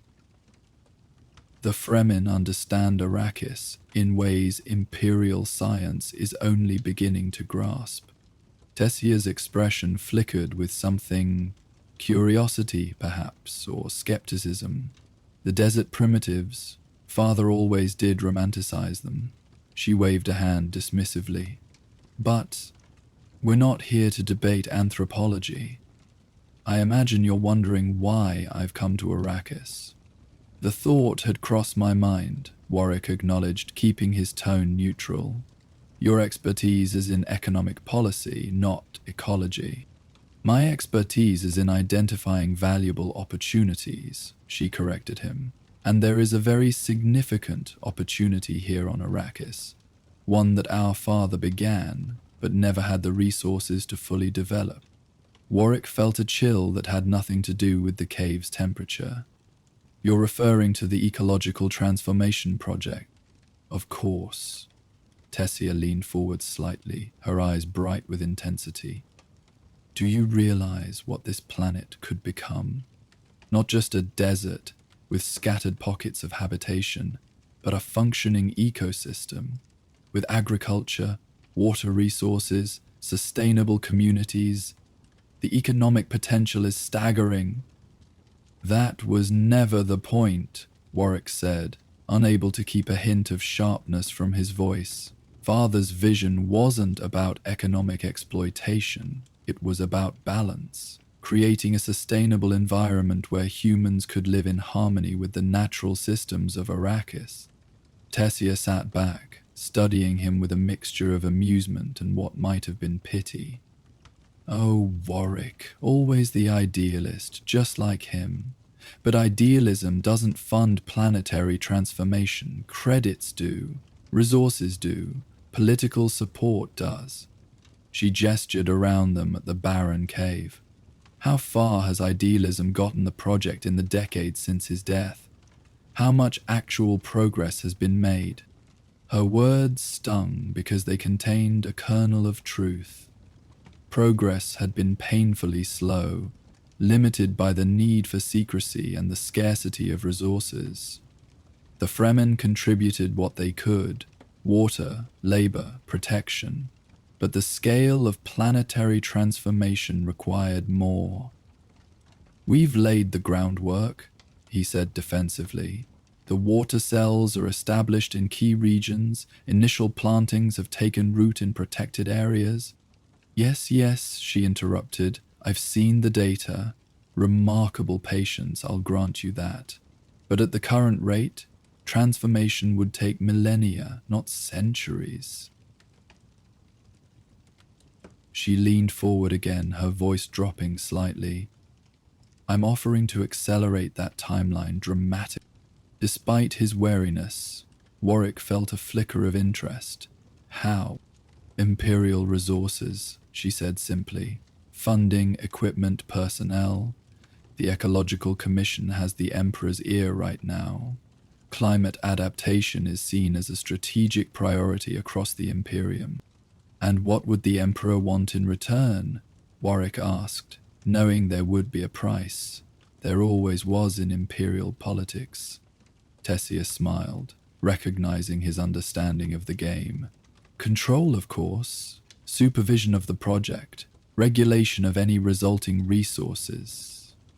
She must have seen the rejection forming on his face because she quickly added, "But not elimination of the existing work, rather incorporation of it into a larger, better funded initiative." "Incorporation," Warwick repeated skeptically. "And what of the Fremen, their role in all this, their rights to the planet they've called home for millennia?" "We would be accommodated," Tessia said carefully. "Their knowledge is valuable, certainly. Their labor even more so. Proper compensation would be arranged." The clinical way she spoke of the Fremen, as if they were simply another resource to be managed, told Warwick everything he needed to know about her proposal. The Imperial approach would treat the Fremen as tools rather than partners, beneficiaries rather than stewards. "I don't think you understand what Arrakis means to the Fremen," he said quietly, "or what the transformation project represents to them. It's not just an ecological initiative. It's the fulfillment of a generations-long dream, a sacred covenant with the planet itself." Tessia sighed, a sound of genuine exasperation. "This sentimentality is exactly why the project has stagnated. The Fremen are what, 20,000 people scattered across a planet? Their dream is touching, but the future of an entire world cannot be held hostage to the mystical beliefs of a primitive culture." Her words confirmed Warwick's worst fears. Tessia saw the Fremen as obstacles to be managed, not as the essential heart of the transformation effort. Her vision of a transformed Arrakis had no place for their way of life, their values, their profound relationship with the desert. "I think we have fundamentally different views of what this project should be," he said carefully. "Father believed in working with the natural systems of Arrakis, not imposing an external vision upon them. He saw the Fremen as essential partners, not laborers to be accommodated." "Father was a brilliant man," Tessia conceded. But he was also an idealist who consistently underestimated the political dimensions of his work. That's why he died in the desert, his project barely begun, rather than seeing it flourish with proper support. The reference to their father's death, a painful subject for Warwick, felt deliberately provocative. He took a moment to center himself, to find the stillness within that the Fremen had taught him. "What exactly are you proposing?" he asked finally, wanting to understand the full extent of her intentions, even if he already knew he would reject them. Tessia seemed pleased by the question, taking it as a sign of potential interest. "A joint initiative. Imperial resources combined with the existing groundwork. You would serve as the liaison to the Fremen, ensuring their cooperation. I would secure the political and financial backing. Together, we could transform this planet within our lifetime, not some distant future generations." The offer was seductive in its way. Warwick couldn't deny that there were times when the slow pace of progress had frustrated him, when he had wished for the very resources Tessia now offered. How much more could be accomplished with proper equipment, with trained teams of ecologists, with the protection that Imperial backing would provide? But the cost was too high. The Fremen would be relegated to secondary participants in their own planet's transformation, their visions subordinated to Imperial interests, their autonomy compromised. And if the Fremen refused to cooperate, he asked, though he already knew the answer. Tessia's expression hardened slightly. Then the project would proceed without them. The Empire has ways of securing necessary compliance when greater interests are at stake. There it was, the veiled threat beneath the offer of partnership. Compliance would be secured if not freely given. The methods would be clinical, bureaucratic, perhaps even marketed as beneficial, but they would be coercive nonetheless. "I can't accept these terms," Warwick said, his decision made. "And I cannot speak for the Fremen, but I know enough of their ways to say with certainty that they would rather die fighting than surrender their destiny to Imperial control." Tessia studied him for a long moment, disappointment evident in her expression. "I had hoped for more vision from you, brother. More pragmatism. This stubborn idealism will doom the project to generations more of incremental progress, if not outright failure." "Perhaps," Warwick acknowledged, "but it will remain true to its purpose. A transformation that works with the planet and its people, not against them." Standing, Tessia adjusted her cloak with a gesture that spoke of imperial refinement. "I had hoped to do this as a family matter, Warwick, as a continuation of our father's legacy that would benefit us both." "Father's legacy isn't a resource to be exploited," Warwick replied, rising to his feet as well. "It's a responsibility to be honored." "How noble," she said, unable to keep the sarcasm from her voice. "I'll give you time to reconsider. The offer remains open, for now. But I should warn you that the Imperial Ecological Commission will proceed with or without your cooperation. The transformation of Arrakis is too important to be left to idealists and primitives." "Is that a threat?" Warwick asked quietly. Tessia's expression softened slightly, showing a glimpse of genuine regret. "It's simply reality, brother. The wheels are already in motion. I came to you first out of respect for our shared blood, but my primary loyalty is to the Empire and its future." With that, she turned and made her way toward the cave entrance, pausing only briefly at the threshold. "For our father's sake. I hope you will." With deep fear, Claudia Malcolm painfully pictured the fate that had been in store for the past 8 weeks. Then she was gone, a solitary figure descending the rocky slope toward the waiting desert. Warwick stood motionless until she disappeared from view, a complex mixture of emotions churning within him. disappointment certainly, but also a sense of loss for the family connection that might have been, and now it seemed never would be. Chani emerged from her hiding place deeper in the cave system, moving silently to stand beside him. "You heard?" he asked, though he knew she had. "Every word," she confirmed, her expression grave. "The Empire moves against us sooner than we expected. Not directly against the Fremen," Warwick clarified. "They want the planet, not a conflict. But the effect would be the same in the end.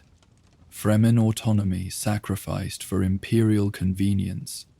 They made their way back to the Sietch in thoughtful silence, both contemplating the implications of Tessia's visit. The news they brought cast a shadow over Sietch Tabr, not of despair, for the Fremen were too resilient for that, but of renewed vigilance and determination. That evening, a council was convened in the central chamber of the Sietch. All the adult members attended, with children sent to the inner rooms under the supervision of the eldest among them. Stilgar presided, with the Reverend Mother at his side, and Warwick seated in a position of honor that reflected his unique status, neither fully Fremen nor wholly outsider. After Warwick had related the details of his meeting with Tessia, a heavy silence fell over the gathering. It was the Reverend Mother who finally broke it, her ancient voice carrying easily through the hushed chamber. "This was foreseen," she said simply. "The path is narrow but not closed." Stilgar nodded his agreement. "For generations we have prepared for such a time. Our water caches are hidden beyond imperial finding. Our seed stock is dispersed among all the Sietches. Our knowledge is preserved in memory and song, not just in machines that can be captured or destroyed." "But what of the existing test sites?" asked one of the elders. "The plantings, the water cells? If the Imperials take control of those, decades of work will be lost." This practical concern sparked a debate that continued for hours. Some argued for immediate action to protect or even destroy the test sites rather than let them fall into Imperial hands. Others counseled patience, suggesting that the Imperial attention might be deflected or misdirected rather than directly opposed.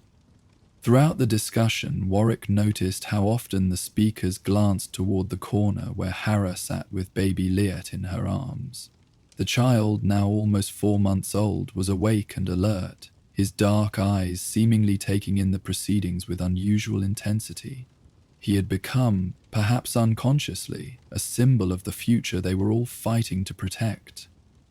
A future where Fremen children might know a different Arrakis than the one their parents had endured. As the council continued, a plan began to take shape. Not of direct confrontation, which would be suicidal against Imperial forces, but of strategic deception and relocation. The test sites nearest to Imperial observation posts would be carefully dismantled, their components moved to more secure locations deeper in the desert. False sites would be established, designed to mislead Imperial scientists about the true nature and extent of the transformation project. Most importantly, the knowledge gathered over decades would be further dispersed among all the Fremen Sietches, ensuring that even if some were compromised, the collective wisdom would survive. This had always been the Fremen way, to preserve essential knowledge not in vulnerable physical form, but in the distributed memory of the people themselves. "What of your sister?" Stilgar asked Warwick directly. "Will she continue to seek you out, to pressure you for cooperation?" Warwick considered the question carefully. "Yes," he said finally. "Tessia is persistent, and she has invested her own political capital in this initiative. She won't abandon it easily." "Then, perhaps," Stilgar suggested, "we should give her something to find. Not the true heart of our work, but enough to satisfy her superiors that progress is being made." This proposal sparked another round of discussion, this time focused on what knowledge might safely be shared with the Imperial Ecological Commission. Enough to be valuable and credible, but not enough to give them control of the transformation process. As the night deepened and the council continued its deliberations, Warwick found his attention drawn repeatedly to young Leet. The child had fallen asleep in his mother's arms, peaceful despite the intense discussions surrounding him. In his small face, Warwick could see echoes of his father, the same determined set of the jaw, the same suggestion of keen intelligence, even in sleep. It struck him then, with sudden clarity, that the work they were doing was not primarily for themselves, nor even for the current generation of Fremen. It was for Leet and children like him, the ones who would inherit whatever future they managed to secure from the harsh realities of the present. This perspective seemed to crystallize the issues at hand. The Imperial approach, with its focus on rapid results and economic exploitation, might produce visible changes more quickly, but at the cost of sustainability and Fremen autonomy. The path his father had laid out, though slower, offered the possibility of a transformation that would truly serve future generations, not just immediate Imperial interests. When Warwick finally spoke again, his voice carried a new resolve. My father used to say that the true measure of a civilization is its ability to plant trees in whose shade they know they will never sit. The Empire plants for immediate harvest. We must continue to plant for generations yet unborn. His words seemed to resonate with the gathered Fremen, who nodded in solemn agreement. Their culture, shaped by the harsh disciplines of desert survival, had always valued such long-term thinking. Water saved today meant life tomorrow. Seeds planted now meant shelter for children not yet conceived.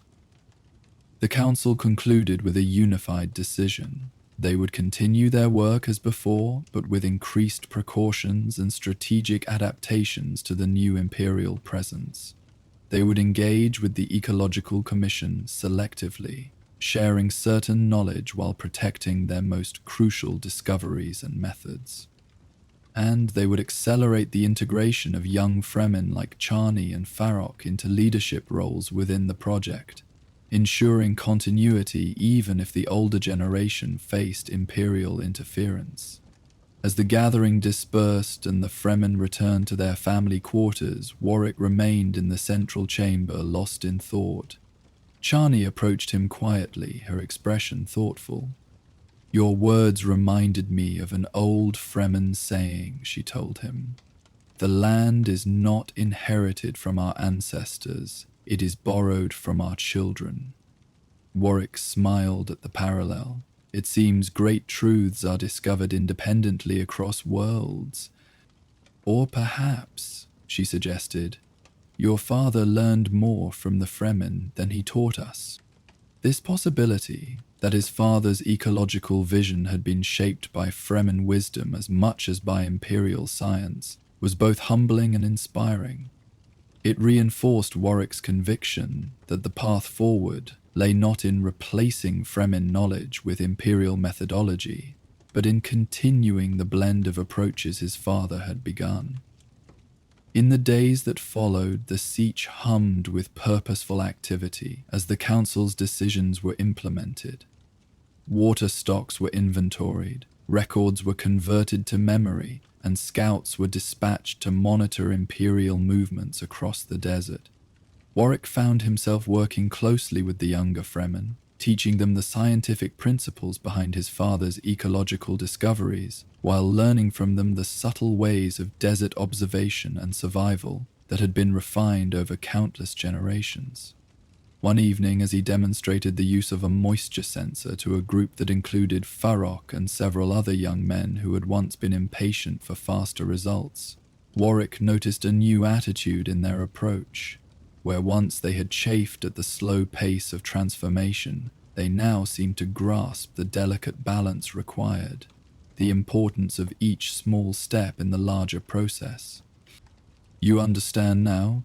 He asked Farrokh directly, seeing the change in the young man's expression as the sensor detected the minute increase in soil moisture that represented months of water cell activity. I begin to, Farrokh acknowledged. It is like the teaching of the Kitab al-Ibar. The universe is change. Our life is what our thoughts make it. Warwick recognized the quote from the Orange Catholic Bible, though adapted to Fremen phrasing. Change requires both vision and patience, he agreed. One without the other leads to either dreams without substance or action without direction.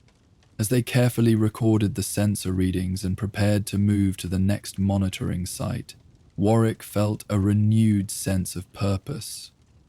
The Imperial threat had paradoxically strengthened their resolve and clarified their mission. They were not merely pursuing an ecological project, they were preserving a vision of harmony between humans and their environment that stood in stark contrast to the exploitative approach of the Imperium. That night, as Warwick recorded the day's observations in his journal, he added another personal note. Perhaps the greatest gift my father left was not his scientific knowledge, but his ability to bridge worlds, to see the value in both imperial science and Fremen wisdom, and to weave them into something greater than either alone. If we can preserve that approach through the challenges ahead, his legacy will truly endure. 6 months passed, marked by the subtle dance of cooperation and concealment between the Fremen and the Imperial Ecological Commission. Under Stilgar's guidance, carefully selected sites were shared with the Imperial scientists, enough to demonstrate progress and potential, but not enough to reveal the full extent of the transformation project or its most promising areas. Tessia made no further direct attempts to contact Warwick, though he occasionally heard reports of her from Fremen scouts who observed the Imperial survey teams. She had established herself as a key figure in the commission, respected for her efficiency and determination, if not particularly liked by those who served under her.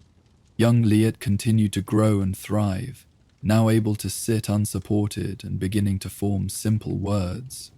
His naming day anniversary approached, a significant milestone in Fremen culture, where infant mortality had historically been high due to the harsh desert conditions. Surviving to one's first naming day anniversary was cause for community celebration. Preparations for this event were underway when a dust storm of unusual intensity swept across the region, forcing all activity within the siege to pause. For 3 days, the wind howled outside their rocky shelter, carrying particles of sand fine enough to penetrate all but the most well-sealed openings. Still suits were worn even within the siege as a precaution, and all unnecessary movement was curtailed to conserve energy and moisture. On the 4th morning, as the storm finally began to abate, Warwick joined the first scouting party to assess the damage to their exterior installations. The landscape had been transformed, with familiar dunes reshaped or entirely relocated, landmarks buried or exposed anew. Such was the nature of life on Arrakis. The very ground beneath one's feet was impermanent, subject to the whims of wind and sand. They had just reached the nearest wind trap when Chani, who was leading the group, suddenly raised her hand for silence. Her posture tensed, her attention focused on something beyond the ridge ahead of them. "Ornithopters," she whispered, her voice barely audible even in the post-storm stillness. "Many of them, coming from the direction of Carthag." Carthag was the Harkonnen administrative center, a place Fremen avoided at all costs. Movement of aircraft from there into the deep desert was unusual and concerning. The group immediately took cover among the rocks, their desert-colored stillsuits helping them blend into the landscape. From their hiding place, they watched as a formation of 5 ornithopters passed overhead, flying low and slow in a search pattern. "They look for something specific," Toruk observed, his voice pitched too low to carry beyond their immediate circle. "Not a routine patrol. Or someone," Farrokh added, glancing meaningfully at Warwick. The possibility that the Harkonnens, or perhaps the Imperial Ecological Commission, was specifically searching for him was disturbing but not entirely unexpected. Tessia had warned that the Commission would proceed with or without his cooperation. Perhaps they had grown tired of waiting for him to voluntarily share his father's research. "We should return to the Sietch immediately," Chani decided. "Warn Stilgar of this development." They retreated carefully, moving through the landscape with the practiced stealth of Fremen who had spent lifetimes avoiding Harkonnen detection, staying within the shelter of rock formations where possible, crossing open sand only when necessary, and then with the irregular gait that minimized worm attraction. As they approached the hidden entrance to Sietch Tar, however, they noticed unusual activity. Fremen were emerging from the entrance in small groups, each carrying water containers and essential supplies, moving with urgent purpose towards secondary shelters in the cliff face. "Something has happened," Chani murmured, quickening her pace. They were met at the entrance by Stilgar himself, his expression grave beneath the hood of his stillsuit. "Harkonnen raiding parties are searching all known Sietch locations," he reported without preamble. 3 smaller Sietches to the south have already been discovered and raided. We are dispersing to secondary shelters as a precaution. This was alarming news. While the Harkonnen rulers of Arrakis had always persecuted the Fremen when convenient, they had generally lacked the resources or motivation to mount systematic searches for their hidden communities. Something had changed. "The off-worldlers with them?" Warwick asked, already suspecting the answer. Stilgar nodded grimly. "Imperial troops, according to our scouts. Not just Sardaukar. Scientists and survey teams as well." The presence of Imperial scientists alongside Harkonnen raiders suggested this was no ordinary suppression campaign. They were searching for something specific, likely the ecological transformation sites and the research behind them. "Tessia?" Warwick asked, wondering if his half-sister was directly involved in this escalation. "Unknown," Stilgar replied, "but the timing suggests Imperial impatience with our limited cooperation." Warwick felt a surge of guilt, wondering if his refusal to share more information with the Commission had triggered this response. Had he misjudged the situation? Should he have found some middle ground with Tessia, rather than standing firm on principle? As if reading his thoughts, Stilgar placed a hand briefly on his shoulder, a rare gesture of physical comfort from the reserved Fremen leader. "This day was always coming," he said quietly. "The question was never if, but when. We have prepared." Indeed, the Fremen response to the threat demonstrated long preparation. Families moved in orderly groups to assigned secondary shelters, carrying carefully prioritized supplies. Water reserves were being dispersed among multiple locations to ensure no single raid could deprive the community of this essential resource. The oldest and youngest members of the Sietch were already safely hidden in the deepest shelters, protected by concentric layers of Fremen defenders. Warwick joined the effort, helping to transport scientific equipment that couldn't be abandoned without significant setback to their research. He found Hara and baby Liet in one of the inner chambers, the infant strapped securely to his mother's back as she methodically packed essential medical supplies. "Let me help," he offered, taking a heavy container from her. Hara nodded her thanks, her expression focused rather than frightened. Like all Fremen women, she had been raised to expect and handle crisis. "Jamis has gone with the forward scouts," she told him, "to monitor the Harkonnen approach." Young Liet, seemingly oblivious to the tension around him, caught sight of Warwick and broke into a wide smile, reaching out small hands in greeting. Despite the gravity of the situation, Warwick couldn't help smiling back. The child's innocent joy was a powerful reminder of what they were fighting to preserve. As they worked to secure the Sietch's most valuable resources, Chani approached with news from the scouts. "The search pattern is systematic," she reported. "They're using soil analysis equipment to detect moisture anomalies, seeking out both Sietches and ecological test sites." This confirmed Warwick's fears. The Imperial scientists had figured out how to track the subtle changes in soil moisture that accompanied both human habitation and the water cell deployments. Technology was being turned against them in a way his father might never have anticipated. "How close?" Stilgar asked, joining their conversation. "Less than a day's march if they maintain their current course," Chani replied. "But they are dividing their forces to cover more ground. Some ornithopters have been spotted heading directly for the Shield Wall region. The Shield Wall contains some of their most advanced test sites, areas where the ecological transformation had progressed far enough to support experimental plantings. If those were discovered and destroyed, years of work would be lost." Warwick made a quick decision. "I need to get to the Shield Wall sites, recover what research I can before they find it." Stilgar frowned, clearly concerned about the risk. "The area will be watched. The chances of reaching the sites undetected are small." "I know these sites better than anyone," Warwick insisted. "I can extract the essential data and cultures more quickly." And he hesitated, then committed to the thought. "If I'm captured, I might be able to negotiate, buy time for the rest of you." The implication that he might surrender to his half-sister and the Imperial forces to protect the Fremen hung in the air between them. It was both a practical suggestion and a deeply personal sacrifice. After a long moment of consideration, Stilgar nodded his agreement. "Take Chani and 2 others. Travel light and fast. The storm has covered many tracks.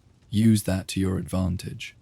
Preparations were made quickly. Within an hour, Warwick and his small team were ready to depart, equipped with minimal supplies and the specialized tools needed to extract and preserve biological samples from the test sites. As they prepared to leave through one of the Sietch's secondary exits, a narrow fissure in the rock that emerged in a different wadi from the main entrance, Hara approached Warwick, carrying Leet. "Take this," she said, pressing a small object into his hand. It was a water ring, not a valuable one with significant moisture weight, but a token ring of the type given to mark important life events. "Leet's first water ring," she explained, "given to him at his birth, a symbol of beginning." Warwick was deeply moved by the gesture. Among the Fremen, water rings were deeply personal items, representing both literal wealth and symbolic connection to the tribe. To give one away, especially a first ring with its significant cultural meaning, was no small matter.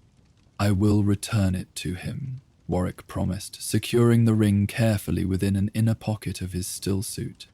Hara nodded, her expression solemn. "See that you do. He will need those who remember the old ways, who can teach him to balance tradition and change." With this blessing, for it was truly that, Warwick and his team slipped away from the Sietch and into the deepening shadows of late afternoon. They traveled swiftly but cautiously, using the disturbed terrain left by the storm to mask their passage. As darkness fell, they paused briefly to rest and consume a small amount of food and recycled water from their stillsuits. The night was clear, the stars brilliant in the deep black of the desert sky. In the distance, they could see the occasional flare of lights from Harkonnen ornithopters continuing their search pattern, but none seemed to be heading in their immediate direction. "We should reach the first shield wall site by dawn," Chani said, her voice barely above a whisper despite the emptiness of the desert around them, "if we maintain this pace." Warwick nodded. his mind already cataloguing what would need to be preserved from each site. The specialized water cells, the experimental plant strains, the detailed records of soil composition changes. The most valuable materials were not the physical installations, but the living cultures and accumulated data that represented decades of patient work.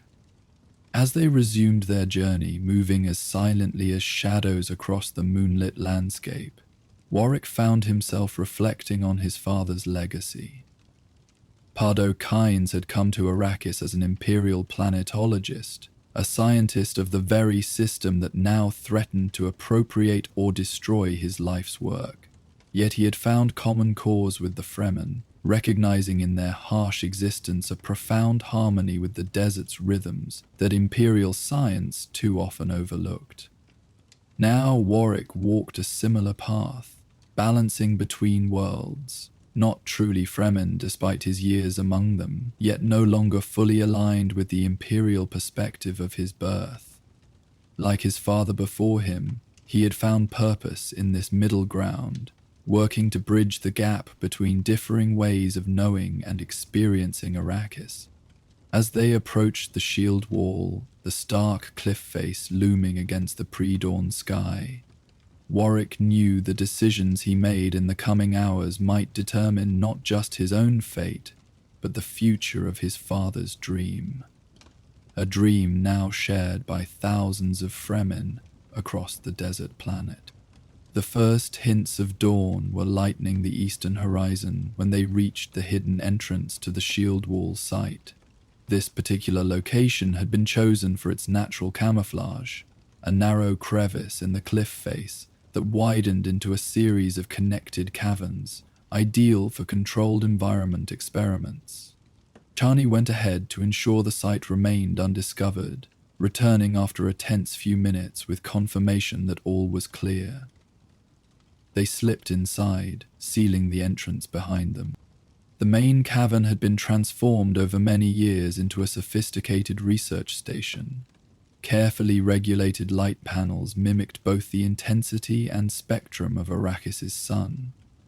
Soil beds contained various experimental plantings, small, hardy shrubs and grasses specially developed to survive with minimal moisture.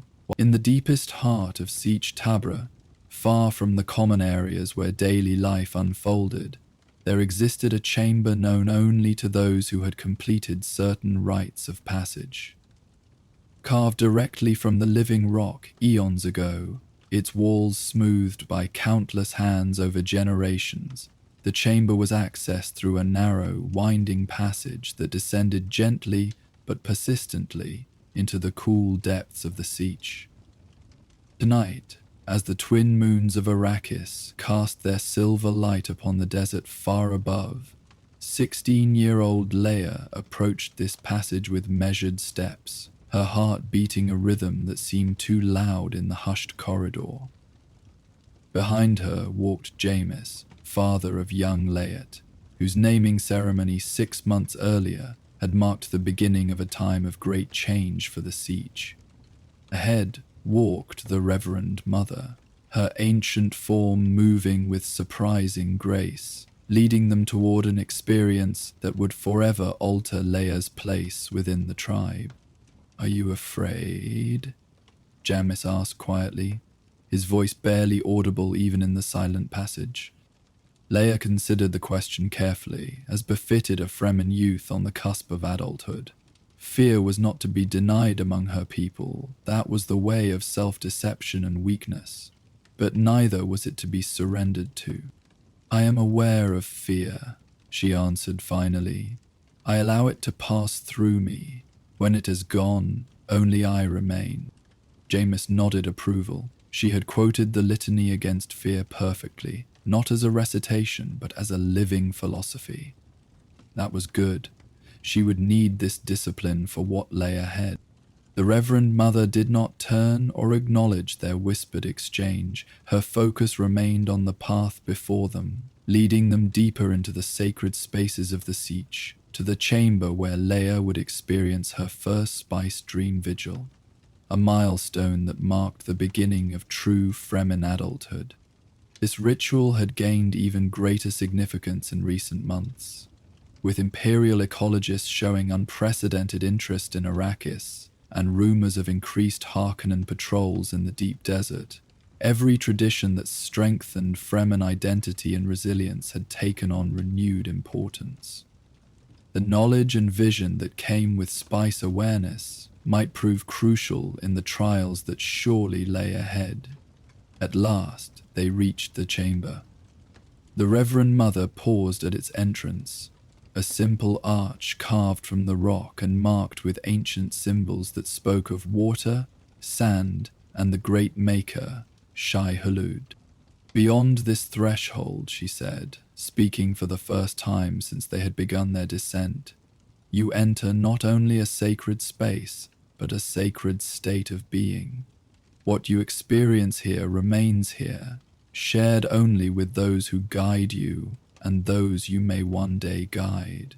Are you prepared to receive this gift and burden? I am prepared, Leia replied, the formal response coming easily after months of preparation.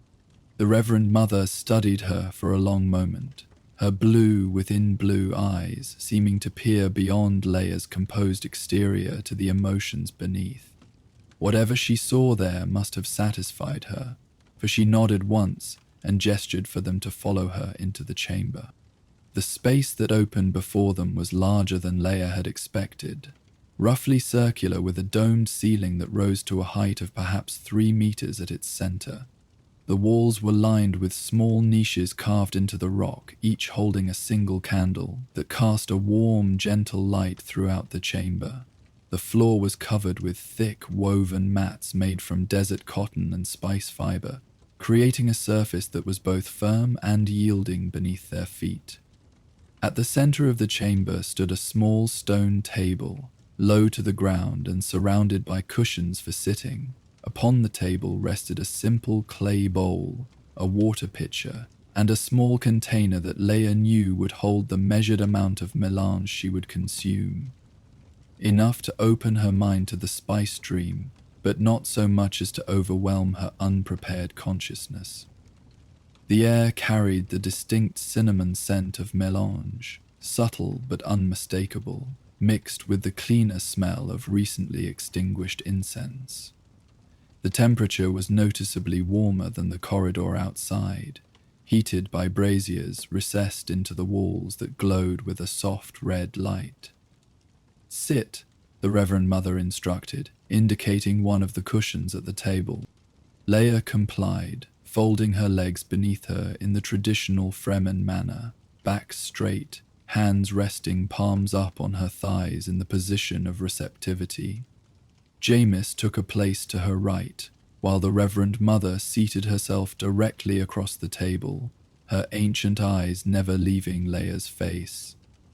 "Do you understand why you are here?" the old woman asked.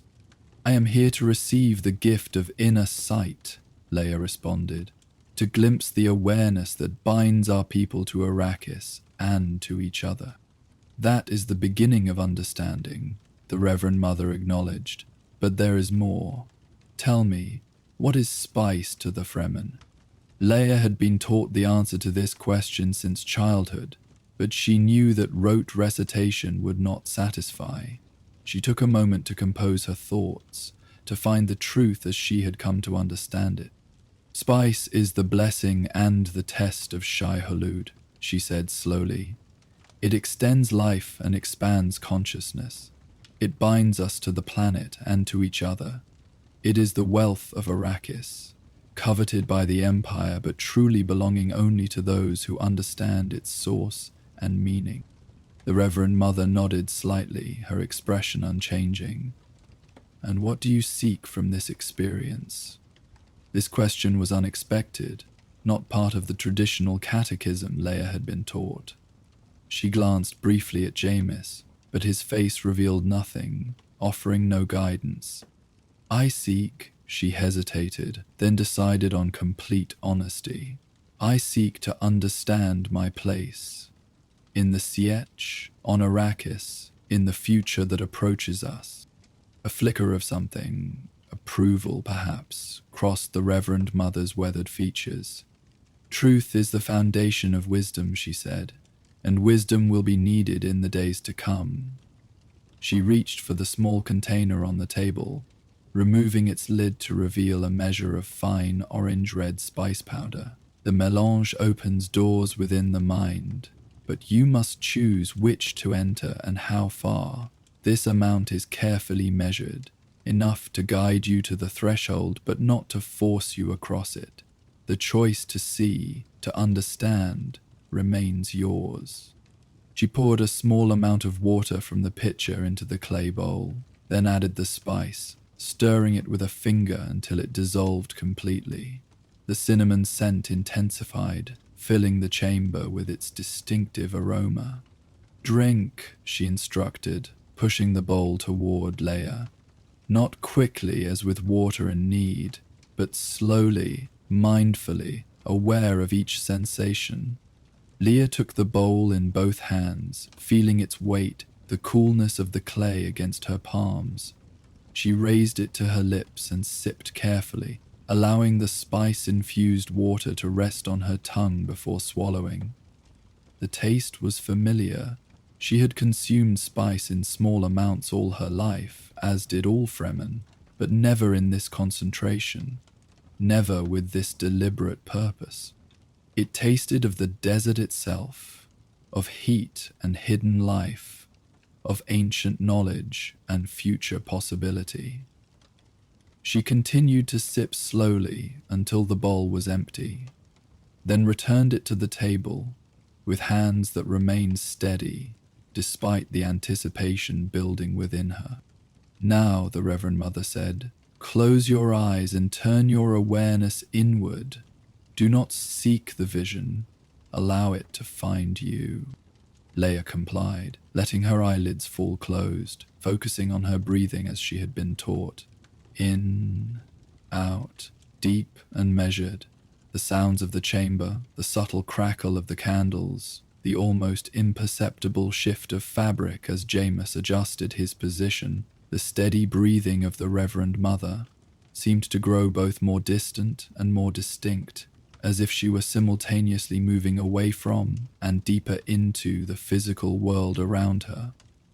The first effects of the spice came gradually, a warming sensation that began in her stomach and spread outward, following the paths of her blood vessels to her limbs, her face, the tips of her fingers.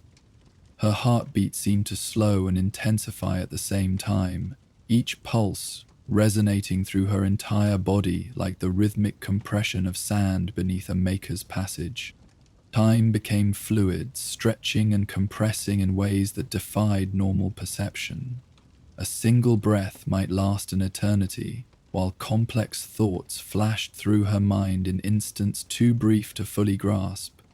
Colors appeared behind her closed eyelids, swirls of amber and gold, deep blue and crimson, forming patterns that seemed almost meaningful before dissolving into new configuration. "Do not chase the patterns," came the Reverend Mother's voice, somehow both distant and immediately present. "Let them form and fade. Watch without attachment." Leia tried to follow this guidance, observing the kaleidoscope of colors without seeking to control or interpret them. Gradually, the random patterns began to coalesce into more structured visions. Not yet fully formed images, but suggestions of shapes and movements that carried emotional resonance. She felt rather than saw the vastness of the desert, the endless sweep of dunes under twin moons, the hidden life teeming beneath the seemingly barren surface. The sensation was one of profound connection, as if her consciousness had expanded beyond the boundaries of her physical form to touch the essence of Arrakis itself. And then, with startling suddenness, the first true vision crystallized in her mind. Not a fantasy or a dream, but something more substantial, more real than ordinary imagination could produce. She stood atop a high dune, the desert stretching endlessly in all directions, bathed in the light of dawn. The air was cool, far cooler than any desert morning she had ever experienced, and carried a scent she couldn't immediately identify.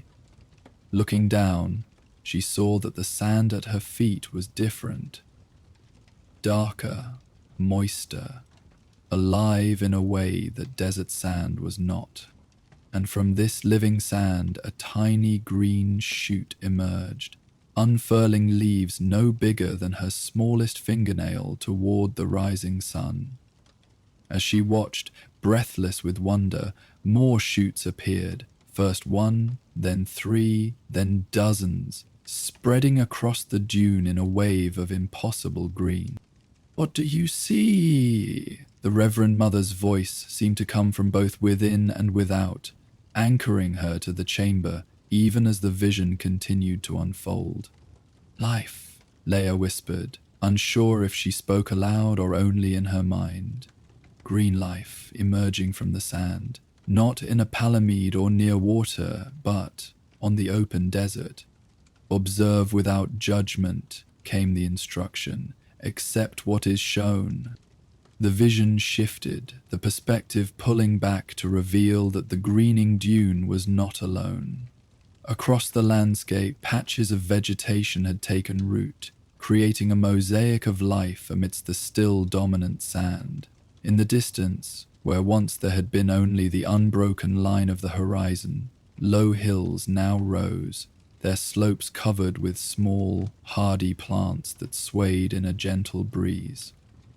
And there were people, Fremen, their still suits modified to accommodate the changed conditions but still recognizable in their movements and bearing.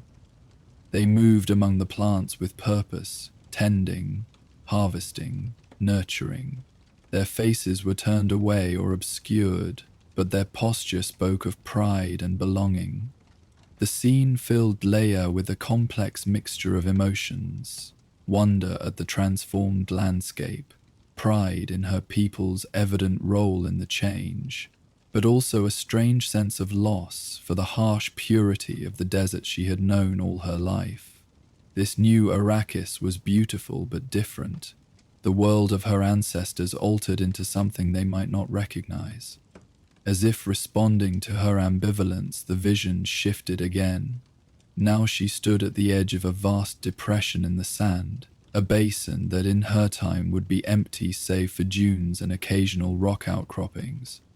But in this vision, water filled the basin, actual standing water, blue and glittering in the sunlight. More water in one place than she had ever imagined possible outside of legend. At the water's edge stood a figure, back turned to her, gazing out over the expanse. Though she could not see the face, something about the posture, the set of the shoulders was hauntingly familiar. The figure turned slightly, not enough to reveal its identity, but enough to show that it held something in its arms. A child, wrapped in Fremen clothing, small face turned trustingly up to its guardian. The image struck Leia with unexpected force, bringing tears to her eyes. Tears she would never shed in waking life, where water was too precious to waste on emotion. But in this vision space, the tears felt right. A response to something profound and moving that transcended ordinary understanding. The vision began to fade, the colors bleeding away, the details becoming indistinct. Leia wanted to hold on to it, to see more, to understand the meaning of the figure and the child and the water. But the Reverend Mother's earlier instruction echoed in her mind: watch without attachment. With effort, she let the vision dissolve, returning her awareness to the physical sensations of her body. The solid cushion beneath her, the cool air on her skin, the steady rhythm of her breathing. "Return now," the Reverend Mother's voice guided her. "Bring with you what you have seen, but return to this place, this moment." Slowly, Leia opened her eyes. The chamber appeared both exactly as she had left it, and somehow changed, the candlelight more intense, the shadows deeper. the very air more substantial. The Reverend Mother watched her with those penetrating blue within blue eyes, while Jameis remained motionless at her side, his expression one of respectful patience. "How long?" Leia asked, her voice slightly hoarse, as if unused for some time. "Time in the spy stream does not match time in the waking world," the Reverend Mother answered. "But the candles have burned down by perhaps an inch. Not long by ordinary measurement." Leia nodded, still adjusting to the transition from vision to reality. The memory of what she had seen remained vivid, but the immediate emotional impact had begun to fade, allowing her to consider the experience more analytically. "What did you see?" Jameis asked, speaking for the first time since they had entered the chamber. Leia described her vision as accurately as she could. The greening dunes, the modified still suits, the great basin of water, the figure with the child. As she spoke, she noticed something unexpected in Jameis's expression. A mixture of surprise and recognition, quickly controlled but unmistakable to someone who had known him all her life. "You have seen a possibility," the Reverend Mother said when Leia had finished. "One of many. The spice reveals what may be, not necessarily what will be." "But the desert was changing," Leia said, "becoming something else. Is that what we want?" The question emerged unbidden, voicing the confusion she had felt within the vision itself. The transformed Arrakis had been beautiful, abundant, but it had also been alien, different from the world that had shaped her people into who they were. "That is the question each generation of Fremen must answer for themselves," the Reverend Mother replied. "What is our covenant with Arrakis? What do we owe to the planet that has both tested and sustained us? What legacy do we wish to leave for those who come after?" She gestured toward one of the carved symbols on the chamber wall, a stylized representation of Shai-Hulud, the great maker, both destroyer and creator, whose existence was inextricably linked with the desert conditions of Arrakis. "The makers cannot survive in the world you saw," she continued. "The coming of water means the passing of Shai-Hulud, at least in the form we have known.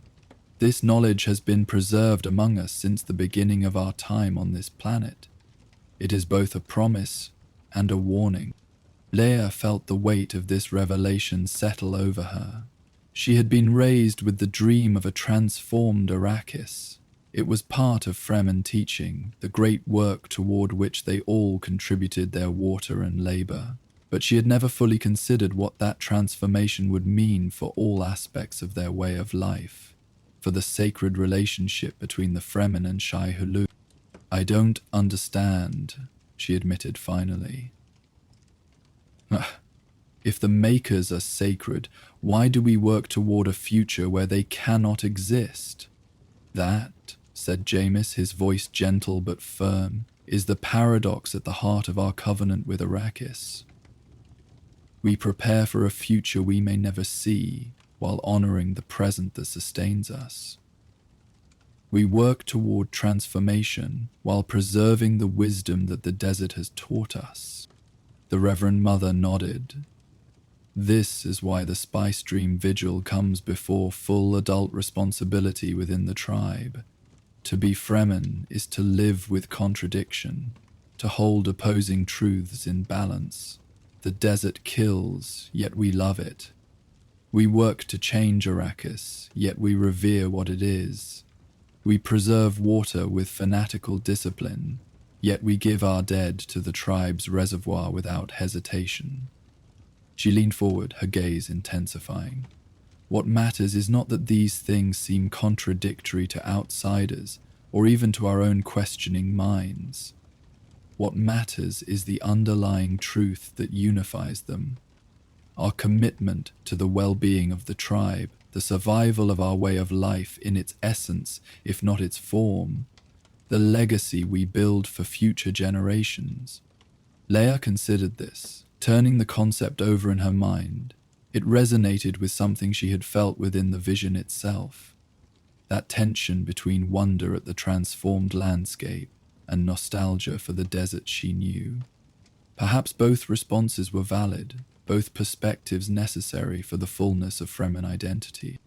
"The figure by the water," she said suddenly, remembering the mysterious presence that had affected her so strongly. "With the child. Did that mean something specific?" Jameis and the Reverend Mother exchanged a glance that Leia couldn't interpret. There was communication in that look, some shared understanding that they had not yet chosen to voice. "The figures in spice dreams may be symbolic or literal," the Reverend Mother said carefully. "They may represent aspects of yourself, people you know, or those yet to come into your life. The meaning will become clear in time, if it is meant to." This answer, while clearly true, seemed deliberately vague to Leia. She sensed there was more they could say, but had chosen not to, at least for now. Among the Fremen, information was like water, distributed according to need and capacity, never wasted on those unprepared to use it properly. "For tonight," Jameis added, "it is enough that you have experienced the spice dream and returned with new perspective. The details and their meanings will unfold as you reflect on what you've seen."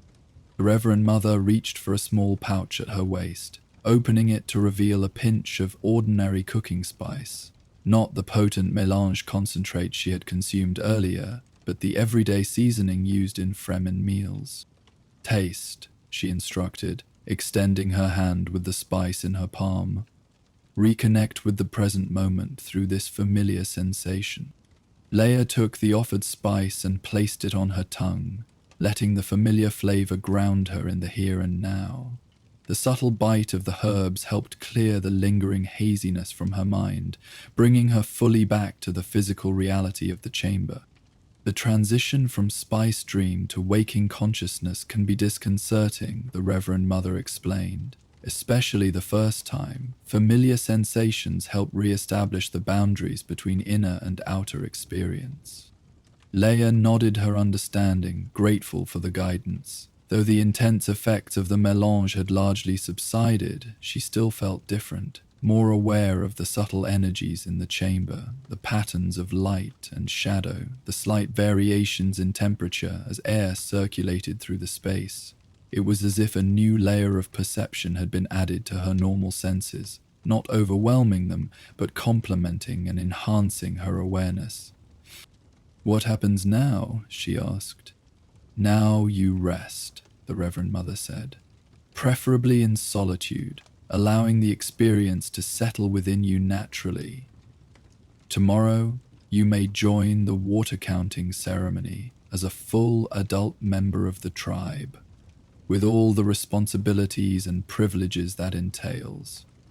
She rose from her cushion with that surprising grace that belied her ancient years.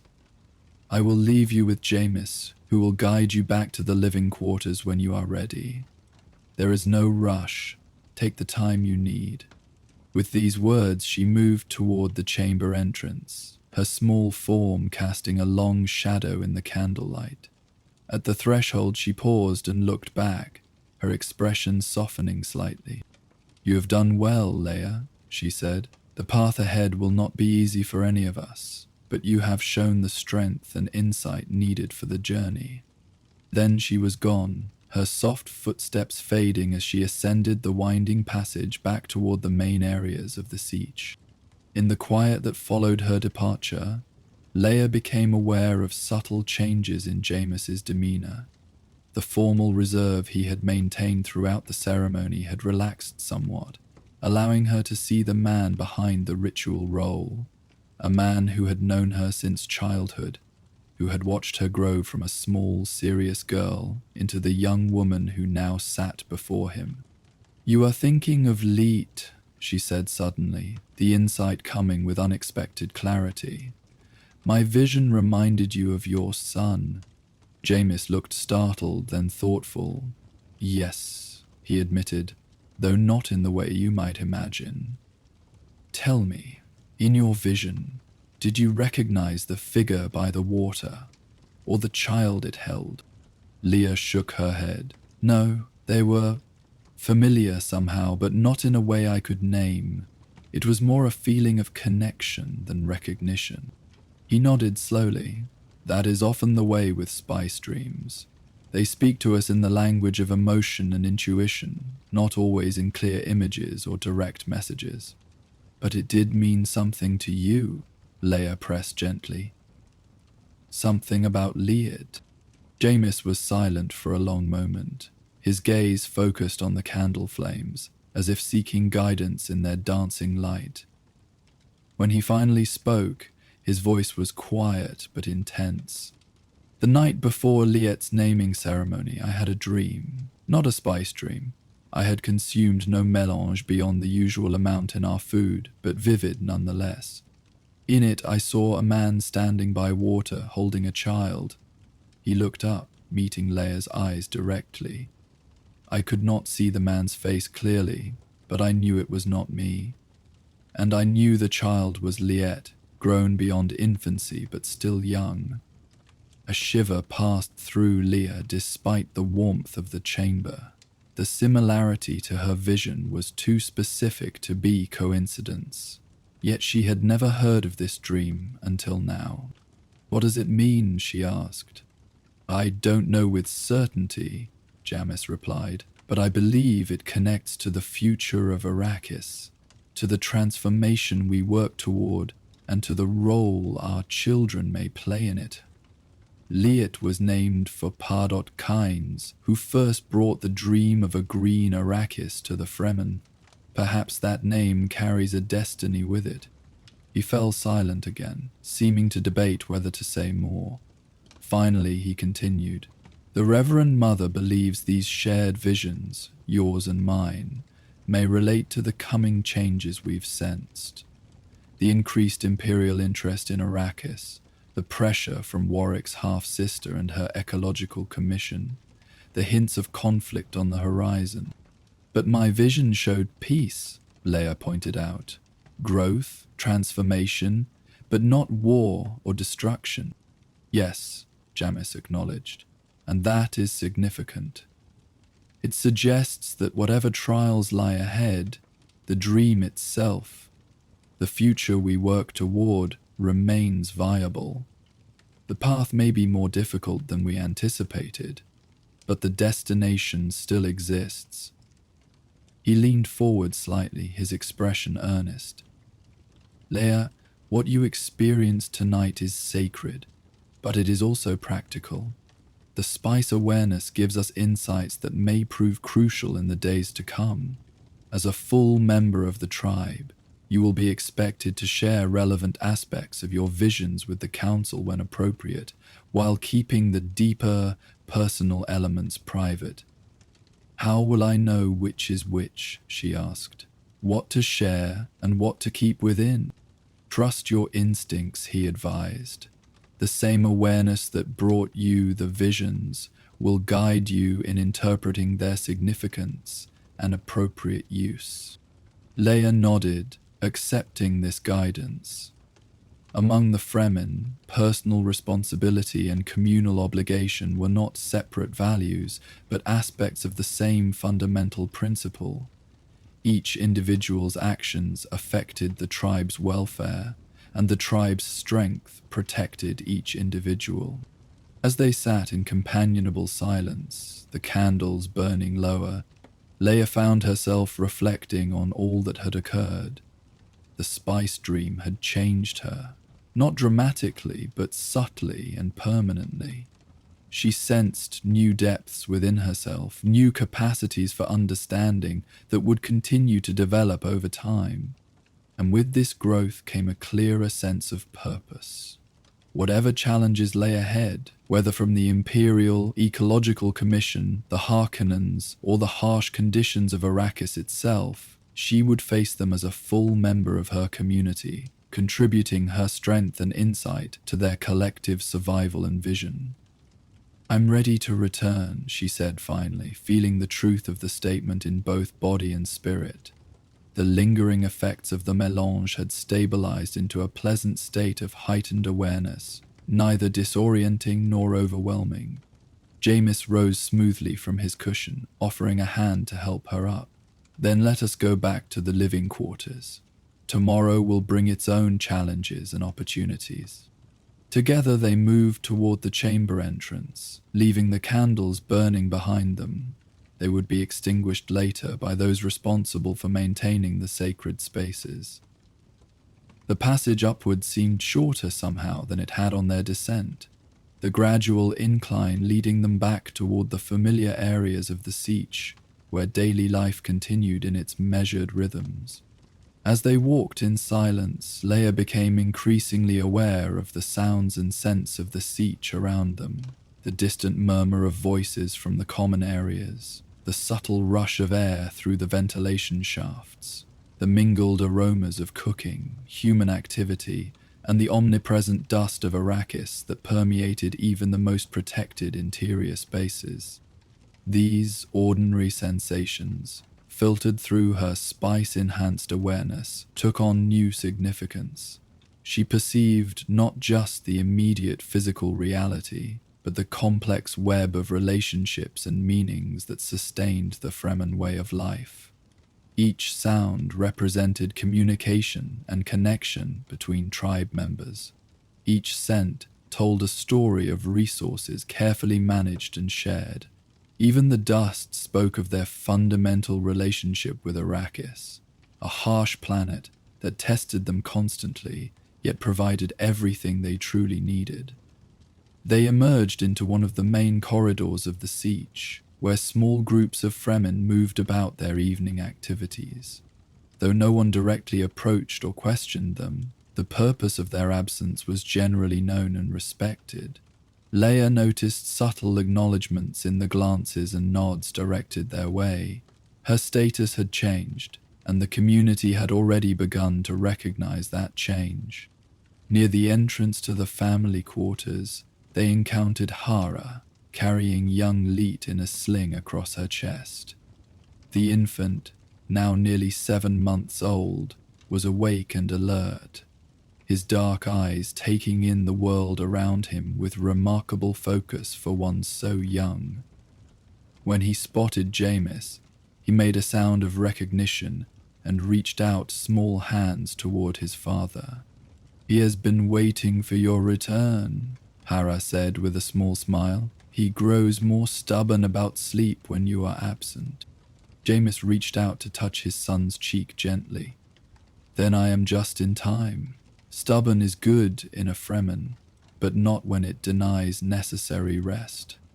His gaze shifted to Leia, and something in his expression, a mixture of pride and acknowledgement, told Hara the significance of the evening without words being necessary.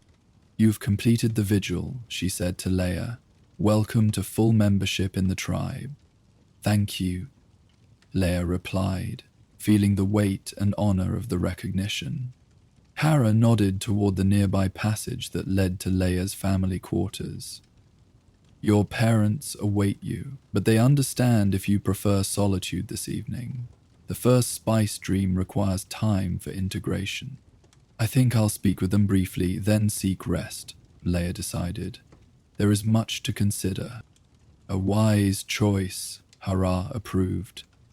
She adjusted the sling holding Leetit, who had begun to show signs of drowsiness, his earlier alertness fading as the late hour caught up with him.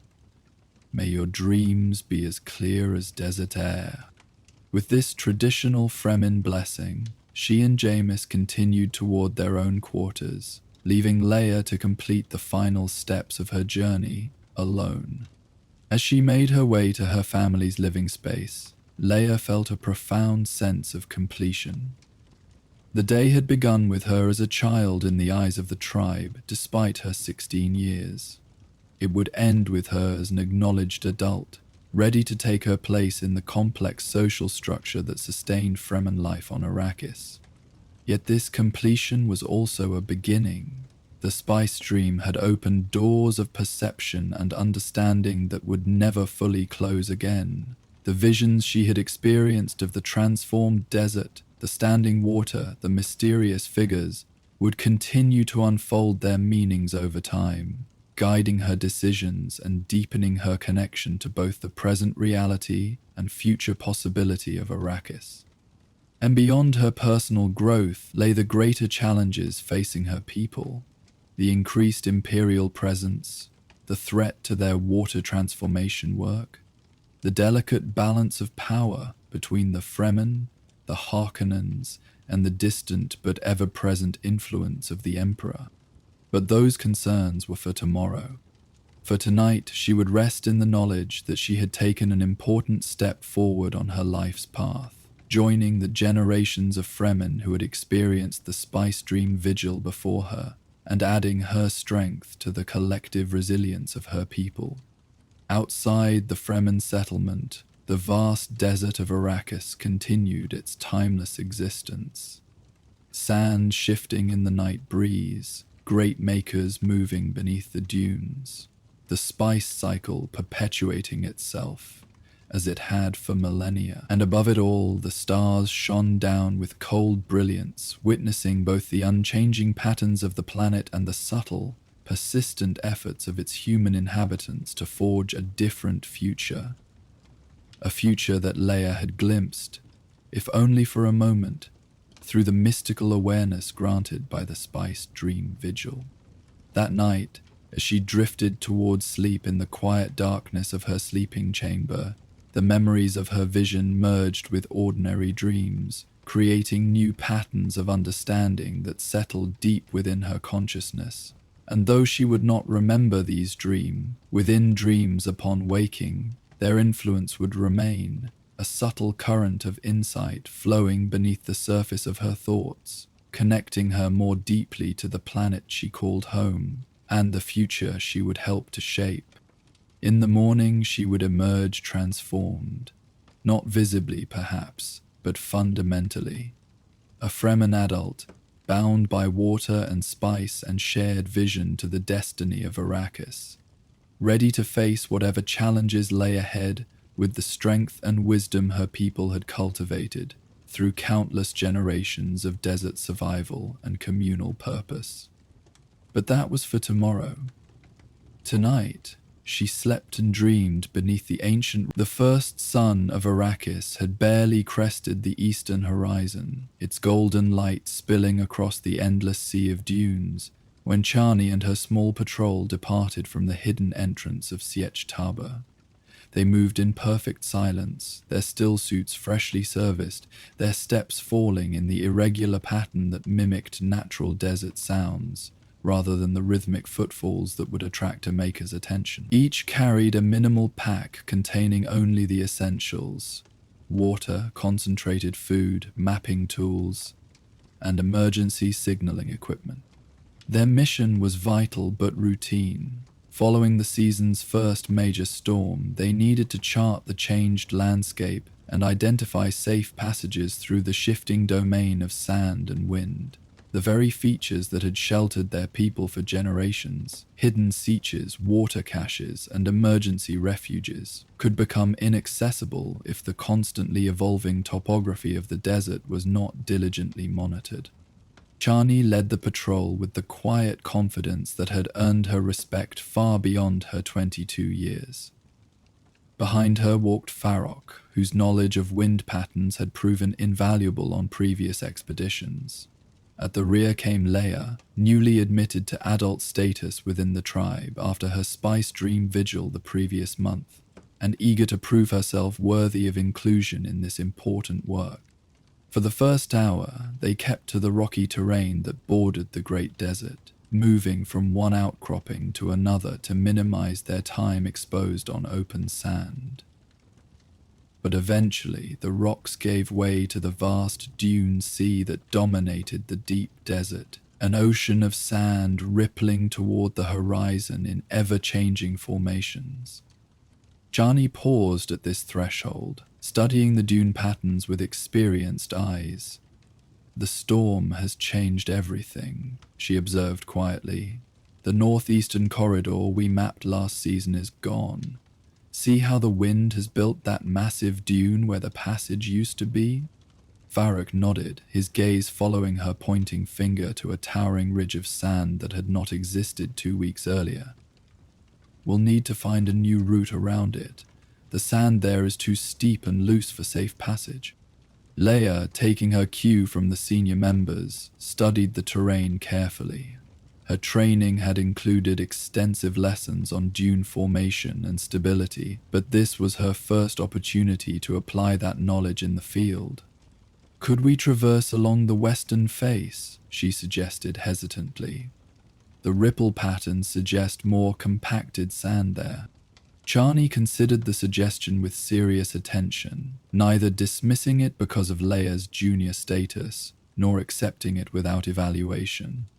"Possibly," she said after a moment, "but we'd be exposed on the open face for too long. Better to follow the dune's natural curve to the south, where it merges with that crescent formation. The trough between them might offer a protected passage."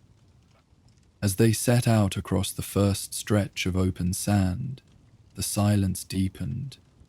Here, away from the comparative shelter of the rock outcroppings, even the softest voice could carry unexpected distances across the desert.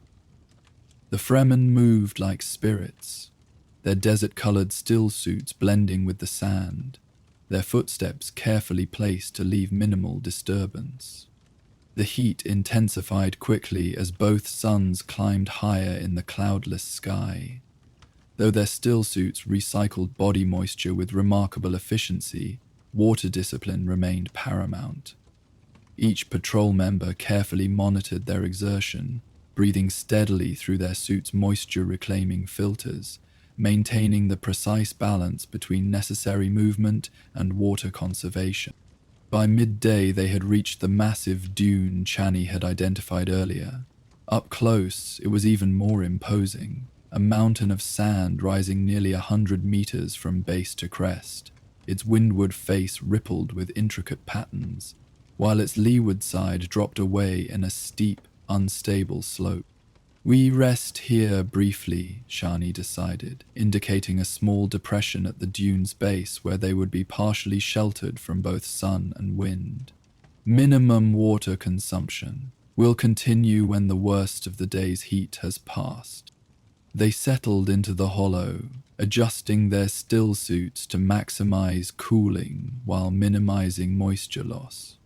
From their packs, they each took a small amount of preserved food.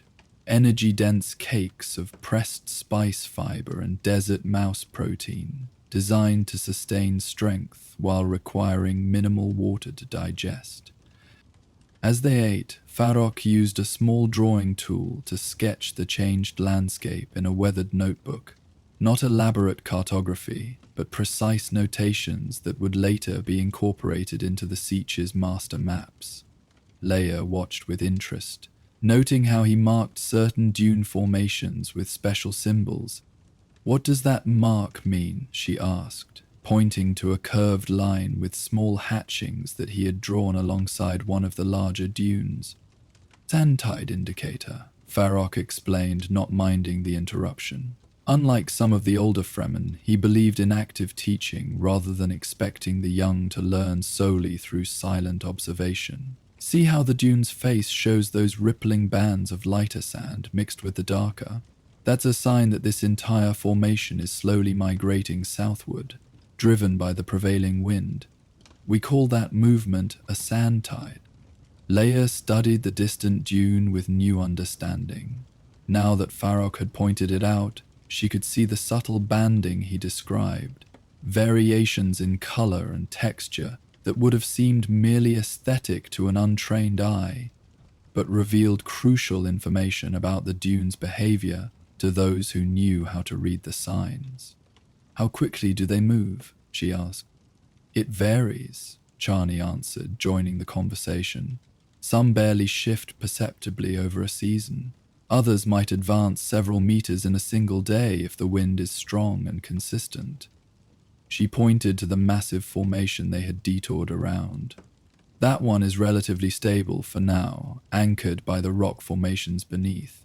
But the smaller dunes ahead of us, those are the ones we need to watch." They're in the active sand tide corridor. Leia processed this information, mentally adding it to the theoretical knowledge she had received during her training. The desert was not merely a static landscape, but a dynamic, almost living entity, constantly shifting, growing, and changing in response to wind, temperature, and even the movement of the great worms that traversed its depths. As the worst of the midday heat began to wane, they packed their meager provisions and continued their journey. Their path took them through a series of smaller dunes, each requiring careful evaluation before crossing. Some appeared solid, but would collapse under human weight due to underlying instabilities. Others looked intimidatingly steep, but provided firm footing due to their compressed sand composition. Farouk took the lead during this segment, his specialized knowledge of dune behavior proving invaluable. He moved with deliberate care, occasionally stopping to plunge his thumper rod into the sand, testing depth and consistency, before signaling for the others to follow. "Watch how I place my feet," he instructed Leia as they traversed a particularly tricky section. Not directly on the crest, where the sand is least stable, but slightly to the windward side where compression is greatest. He demonstrated, his movements precise and economical, and always maintain awareness of your position relative to the slope. If the sand shifts, you want to be able to move with it rather than against it. Leia followed his example, conscious of Chani watching her technique from behind. Though no one had explicitly stated it, she understood that this patrol served as both practical mission and continued training, an opportunity for her to demonstrate her readiness for greater responsibilities within the tribe. As the afternoon progressed, they established a rhythm, advancing carefully from one relatively stable area to another, documenting the changed landscape, noting potential hazards and viable routes that could be used by larger groups traveling between sieges. The work was meticulous and physically demanding, but carried a sense of purpose that transcended mere survival. They were not just navigating the desert, but reading it, understanding it, building a relationship with it that went beyond the adversarial stance outsiders typically adopted toward Arrakis. The sun had begun its descent toward the western horizon when Farouk, still in the lead, raised his hand in the silent signal for immediate halt. Chani and Leia froze in place, their bodies instantly motionless in the way only Fremen could achieve, a stillness so complete it seemed to render them invisible against the desert backdrop. For several heartbeats, no one moved or spoke. Then, with careful precision, Farouk lowered himself to a crouching position, placing his palm flat against the sand. After a moment, he looked back at his companions, his expression visible through his stillsuit's face mask as one of concern, tempered with controlled focus. "Sand tide shift," he said quietly. "Major movement approaching from the northwest." He pointed toward a line of dunes, perhaps 2 kilometers distant, where a faint haze had begun to form along the horizon. "The wind pattern has changed more dramatically than expected. Those dunes are collapsing." Chani moved forward to join him, her own experienced hand testing the sand. She felt it too. A subtle vibration, almost imperceptible but unmistakable to those trained to detect it. The great mass of sand that had appeared stable was beginning to move, the particles shifting against each other as wind pressure built on the far side of the formation. "How much time?" she asked tersely. Farouk's gaze swept across the terrain, calculating distances and rates. "An hour, perhaps less, before the main tide reaches this position, but the leading edge will arrive sooner. We need to find high ground, or risk being caught in the flow." Leia felt a flutter of apprehension but quickly mastered it, focusing instead on the practical problem before them. She scanned their surroundings, identifying potential routes to safety. "The rock outcropping to the southeast," she suggested. It's within range if we move quickly. Chani nodded approval. Good eye. That's our best option. She turned to Farrokh. Can you mark this position accurately? We'll need to know how the landscape changes after the tide passes. Already done, he replied, having made rapid notations in his mapping log while they spoke. I've triangulated our position relative to the permanent features. We can document the changes when we return. With no further discussion needed, they set off toward the distant rock formation that promised safety from the approaching sand tide. Their pace increased, though still maintaining the irregular rhythm that would not attract worm attention. The relatively flat terrain between dunes allowed for faster progress, but they had to remain vigilant for patches of soft sand that could slow them down or trap equipment. As they moved, the character of the desert around them began to change subtly. The air took on a different quality, slightly hazier, carrying fine particles of sand that tickled the nostrils even through stillsuit filters. The sound of the wind altered as well, developing an undertone like distant rushing water as countless grains of sand began to move in concert across the vast expanse. The leading edge is advancing faster than I estimated, Farrokh observed, glancing back at the approaching haze that had visibly crept closer during their journey. The storm must have destabilized more of the northwestern dune field than we realized. Chani made a quick decision. We'll cut directly across that slip face, she said, indicating a shorter but more challenging route that would save precious minutes. Lias, stay between us. Match our foot placement exactly. The slip face, the steep, unstable side of a large dune, was typically avoided by desert travelers due to the risk of triggering small avalanches or becoming mired in the loose sand. But with the sand tide approaching, the greater risk lay in taking the safer but longer path around. They ascended the windward side of the dune in a diagonal pattern, reaching its crest just as the first tendrils of the sand tide, fine streams of particles riding the surface wind, began to overtake them. From this elevated position, they could see the full scope of the phenomenon. A vast section of the desert was in motion, dunes collapsing and reforming as the wind drove them forward in a slow-motion cascade that would completely transform the landscape. Magnificent, Leia breathed, momentarily awed by the sight despite their precarious situation.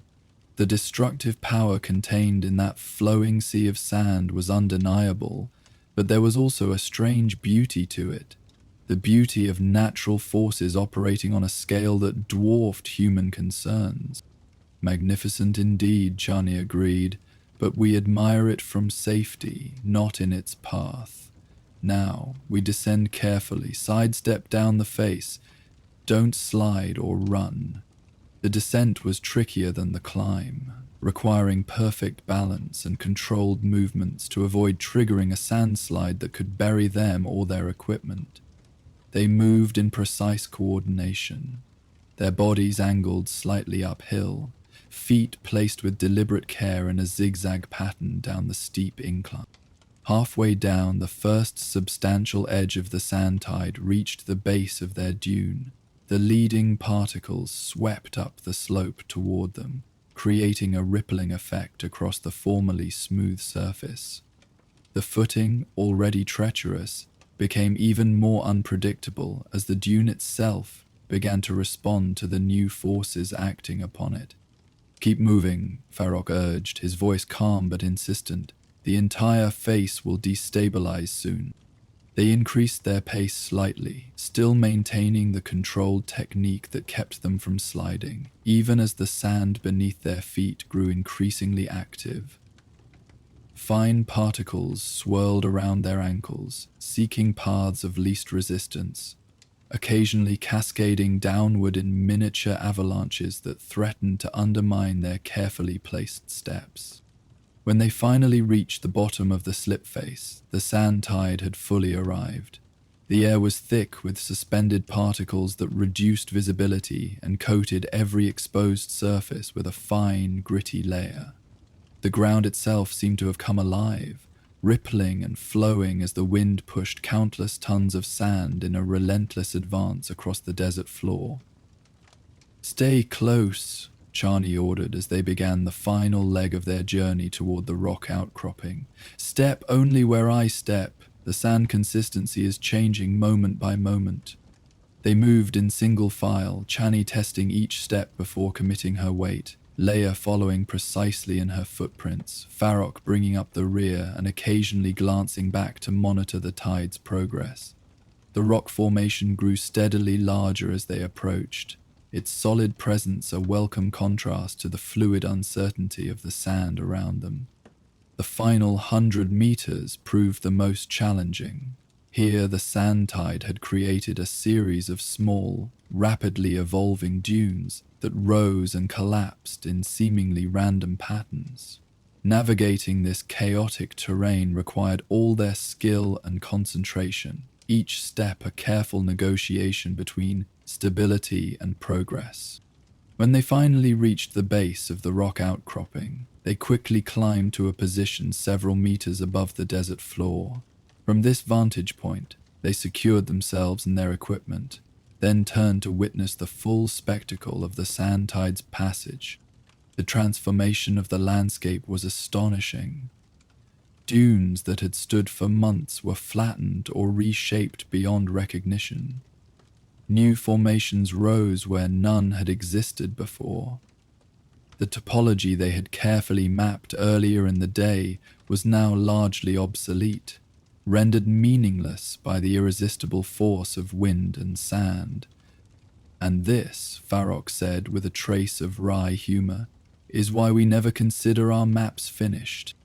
Chani nodded, already making mental notes of the major changes they would need to document. "We'll wait until it passes completely, then begin charting the new configurations. The main tide should move beyond this area before nightfall." As predicted, the intensity of the sand tide began to diminish as the sun approached the horizon. The air gradually cleared, the motion of the sand slowed, and new, stable formations began to establish themselves across the transformed desert. The patrol remained on their rocky perch, taking the opportunity to rest, consume a small amount of food and recycled water, and prepare for the continued work ahead. "We'll stay here for the night," Chani decided as darkness fell. "Begin fresh mapping at first light. Leia, take first watch. Wake Farrokh in 4 hours, and he'll wake me for the final watch." Leia acknowledged the assignment with quiet pride. Being trusted with watch duty, responsible for the safety of the entire patrol during her shift, was another small but significant recognition of her new status within the tribe. As her companions arranged themselves for sleep, finding comfortable positions among the rocks and adjusting their still suits for night mode, Leia took up her position with a clear view of the surrounding desert. The double moons of Arrakis had risen, casting a silvery glow over the newly formed landscape, transforming it into an otherworldly terrain of light and shadow. In the profound silence that followed, broken only by the soft whisper of the night wind across sand, Leia reflected on the day's experiences. The practical lessons in dune behavior and sand tide navigation had been valuable, but equally important was the deeper understanding she had gained of the Fremen relationship with Arrakis. The desert was not simply an environment they survived despite its harshness. It was a partner in a complex dance of adaptation and respect. They read its signs, anticipated its movements, and worked with rather than against its fundamental nature. Even phenomena as potentially dangerous as sand tides were approached not with fear, but with knowledgeable caution and appreciation for their role in the planet's ongoing life. This, she realized, was the true wisdom her people had cultivated over generations. Not merely techniques for survival, but a profound harmony with the world that had shaped them. It was a wisdom increasingly relevant as changes loomed on the horizon, with imperial interests threatening to impose external visions upon Arrakis without understanding its complex systems and rhythms. The night deepened around her, the temperature dropping rapidly, as it always did in the desert after sunset. Leia maintained her vigilant watch, her senses attuned to the subtle sounds and movements of the world around her. Nothing approached their position. Even the great worms tended to avoid areas recently disturbed by major sand tides, where the terrain was still settling into new patterns. When the time came to wake Farrokh for his watch, she did so with the silent efficiency taught to all Fremen children.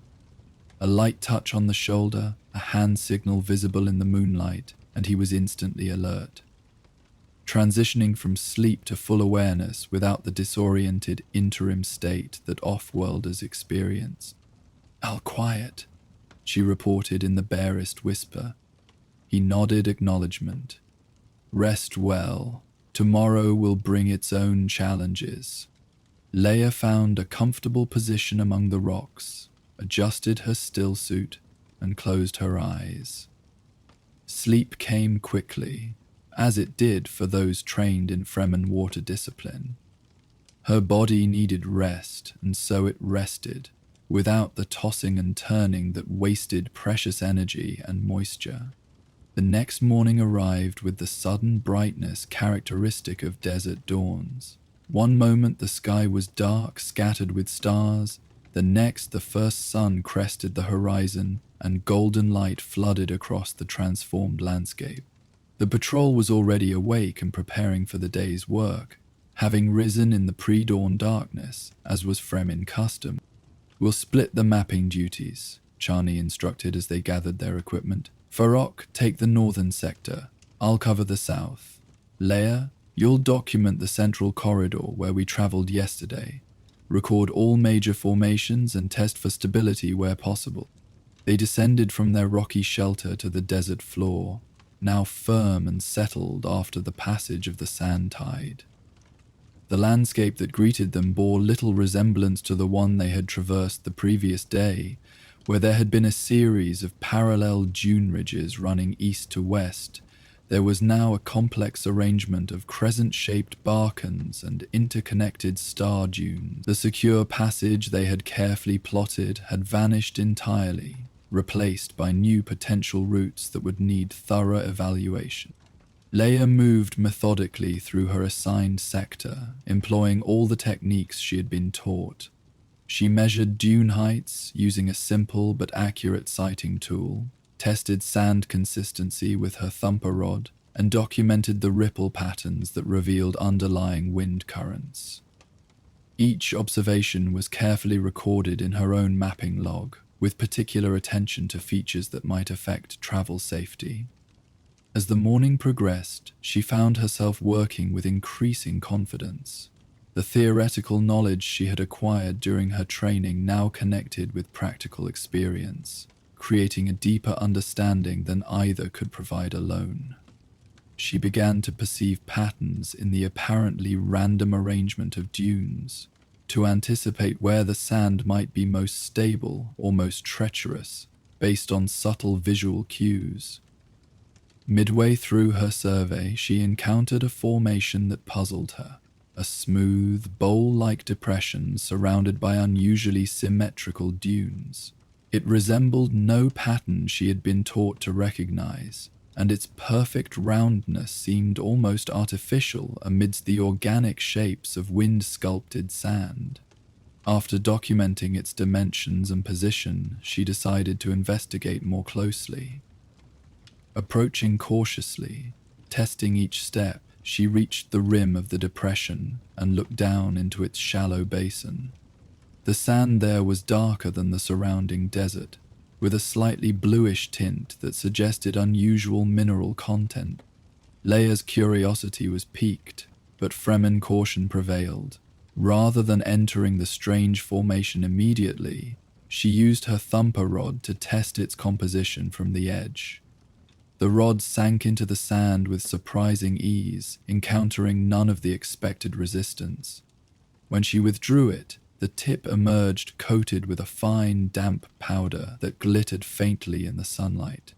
"Chani," she called, keeping her voice low but pitched to carry the necessary distance. "I found something unusual." The patrol leader appeared atop a nearby dune within minutes, making her way down with practiced ease to join Leia at the rim of the mysterious depression. "Prespice mass," Chani identified after examining the substance on Leia's thumper rod. "And, close to the surface, this entire depression is a potential spice blow." Leia felt a thrill of discovery. Spice blows, the explosive emergence of melange from its underground formation processes, were relatively rare events, usually occurring far from established routes. To have identified a site in the preliminary stages was both valuable and potentially dangerous. "How soon?" she asked, now understanding why the formation had seemed so unnaturally regular. It had been shaped not by wind alone, but by the building pressure beneath. Chani studied the subtle signs visible to her experienced eye, the precise shade of the sand, the moisture content, the perfect symmetry of the depression. Days, possibly hours, she concluded. The sand tide may have accelerated the process by removing the upper layers of sand that normally contain the pressure longer. She straightened, making a quick decision. "This needs to be marked on the master map immediately. The spice harvesting teams must be notified before the blow occurs, or the melange will be lost to the desert." Farrokh joined them shortly thereafter, summoned by Chani's signal. Together they completed a more thorough documentation of the pre-spice mass, measuring its dimensions with precise instruments and calculating its potential yield based on the visible indicators. By their estimates, this blow would produce a significant quantity of spice, enough to substantially increase the Sietch's reserves and trading capacity.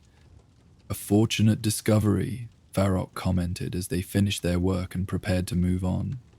"The stillness after a sand tide often reveals such treasures, if one knows how to look." His words captured a fundamental truth about Fremen existence, that even the most disruptive natural phenomena brought opportunities alongside challenges. The sand tide had erased their carefully plotted routes and forced them to seek emergency shelter, but it had also uncovered a valuable resource that might otherwise have remained hidden beneath layers of sand. They continued their mapping work through the remainder of the day, documenting the transformed landscape with meticulous attention to detail. By late afternoon, they had covered their assigned sectors and began the journey back towards Sietch Tabra, following a new route necessitated by the changed terrain. As they walked, they compared notes on their observations, building a composite picture of the desert's new configuration. The detailed maps they carried in their memories, supplemented but not replaced by their written records, were continuously updated, incorporating each new formation and hazard they encountered. "The central corridor is completely transformed," Leia reported. "What was previously a stable passage has become a series of unstable Barcan dunes, moving southeast at approximately 3 meters per day. The northern sector shows similar instability," Farrokh added, "but I identified a potential new route along the rock outcropping ridge. It's longer but offers more consistent terrain." Chani nodded, integrating these observations with her own. "The southern approach has actually improved. The sand tide cleared several problematic formations and created a relatively direct path to the secondary entrance. With proper markers, it could serve as our primary route until the next major storm." As they neared the rocky territory that marked the approach to their hidden Sietch, the setting sun cast long shadows across the desert, creating a landscape of gold and deep blue.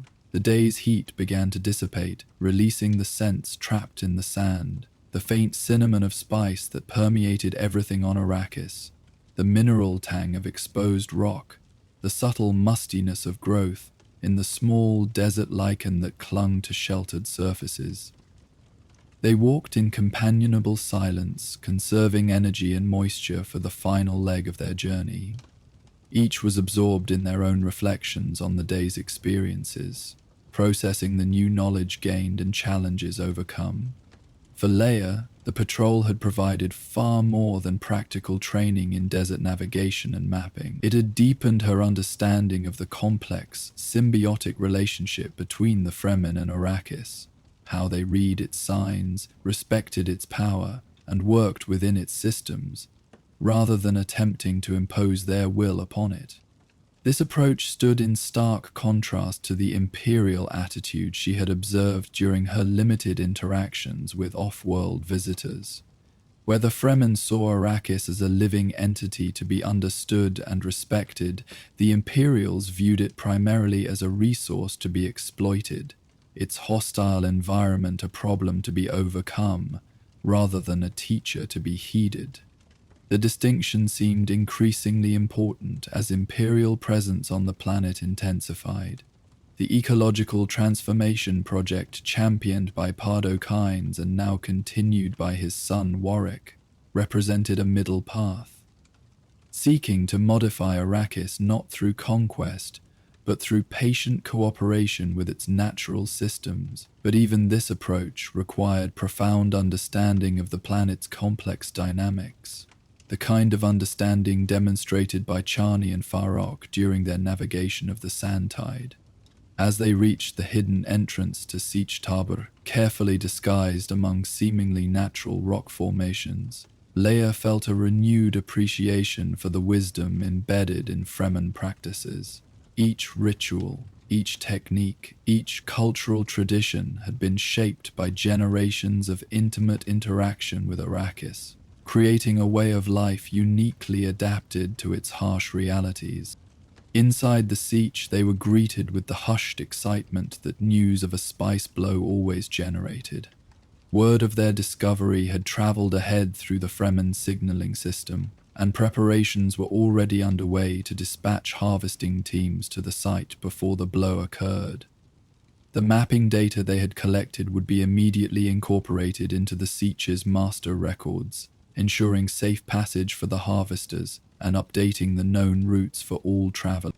After delivering their formal report to the Sietch Council, the patrol members were released to rest and refresh themselves.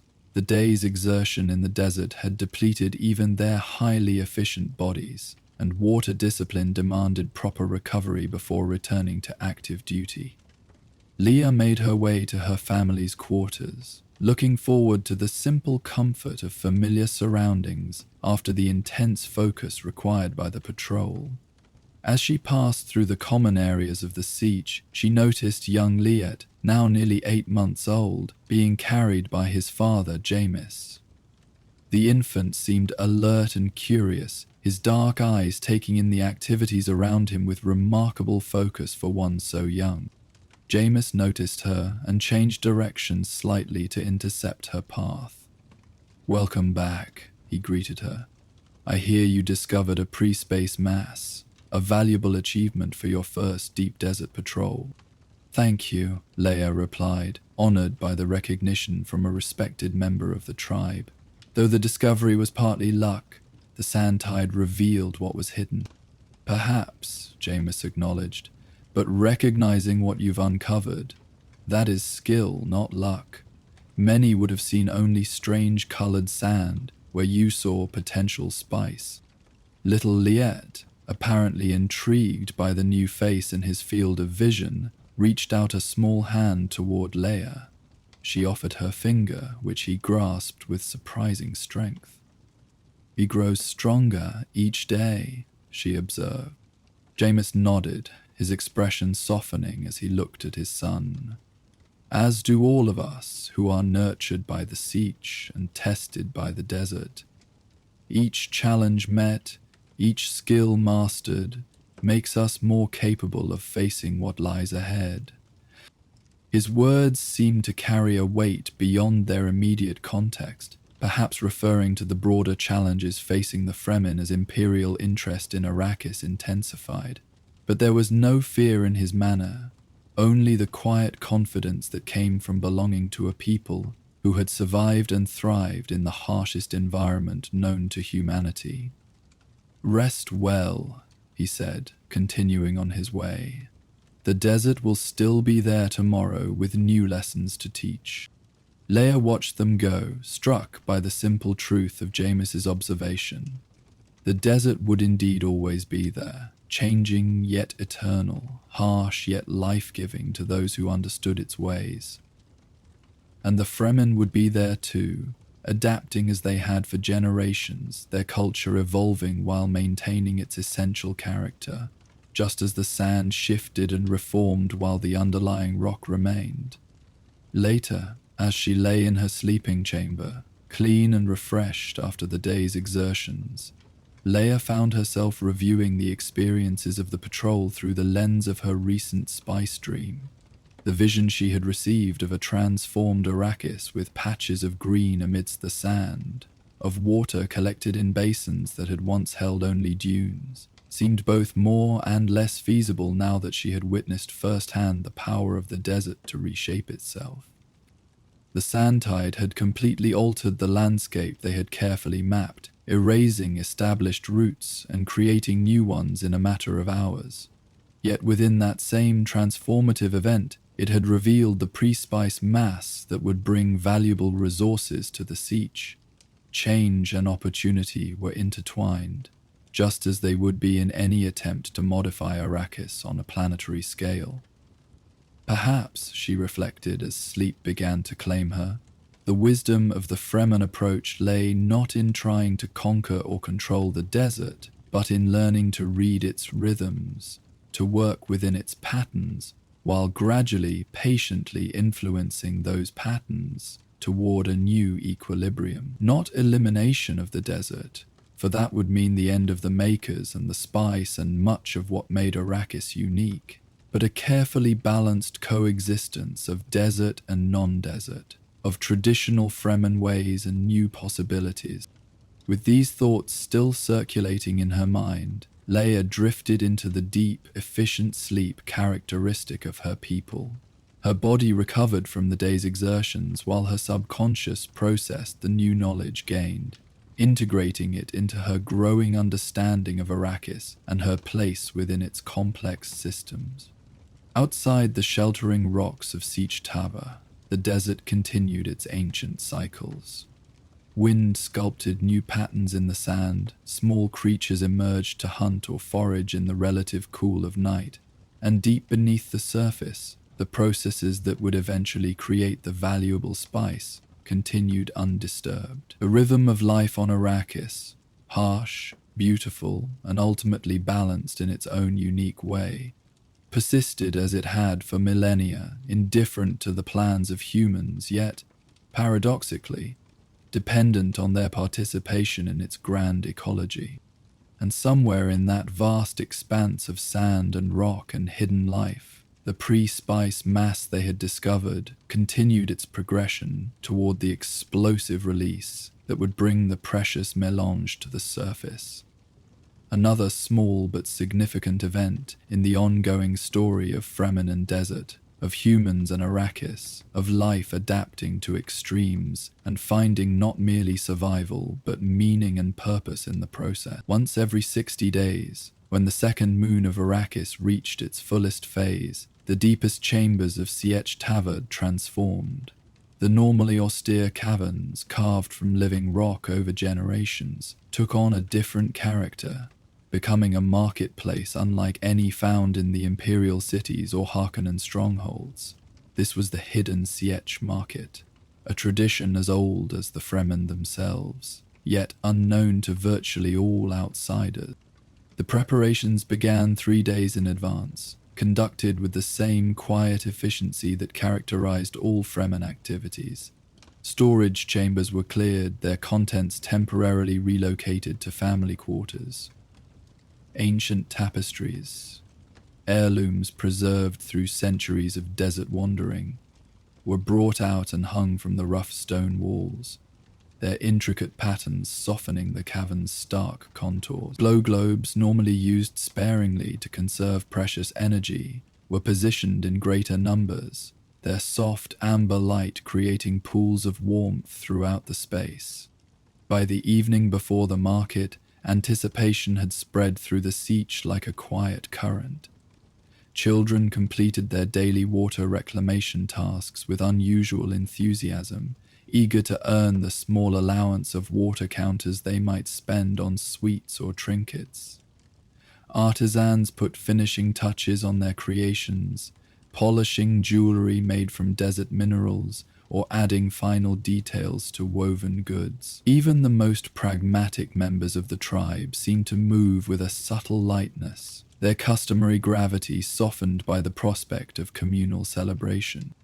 Leia stood in her family's quarters, carefully examining the small collection of items she had prepared for trade. This would be her first market as a full adult member of the tribe, able to barter on her own behalf rather than through her parents. The transition marked yet another step in her changing status since her spice dream vigil and participation in the deep desert patrol.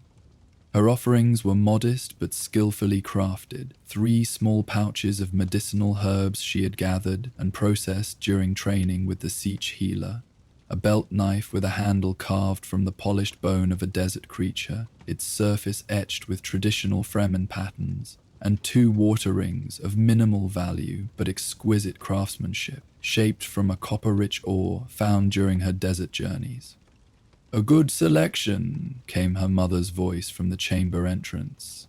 Mitha, a respected weaver whose textiles were sought after throughout the Sietch, carried a bundle of her own finished pieces, intricate wall hangings and practical items like carrying pouches, all distinguished by the subtle beauty that characterized her work. Varied enough to attract different types of traders. Leia nodded, accepting the experienced assessment. "I'm not expecting significant gain," she admitted. "This first market is more about establishing my presence." "Wise approach," Mitha approved. "Trade is not merely about the items exchanged, but the relationships formed.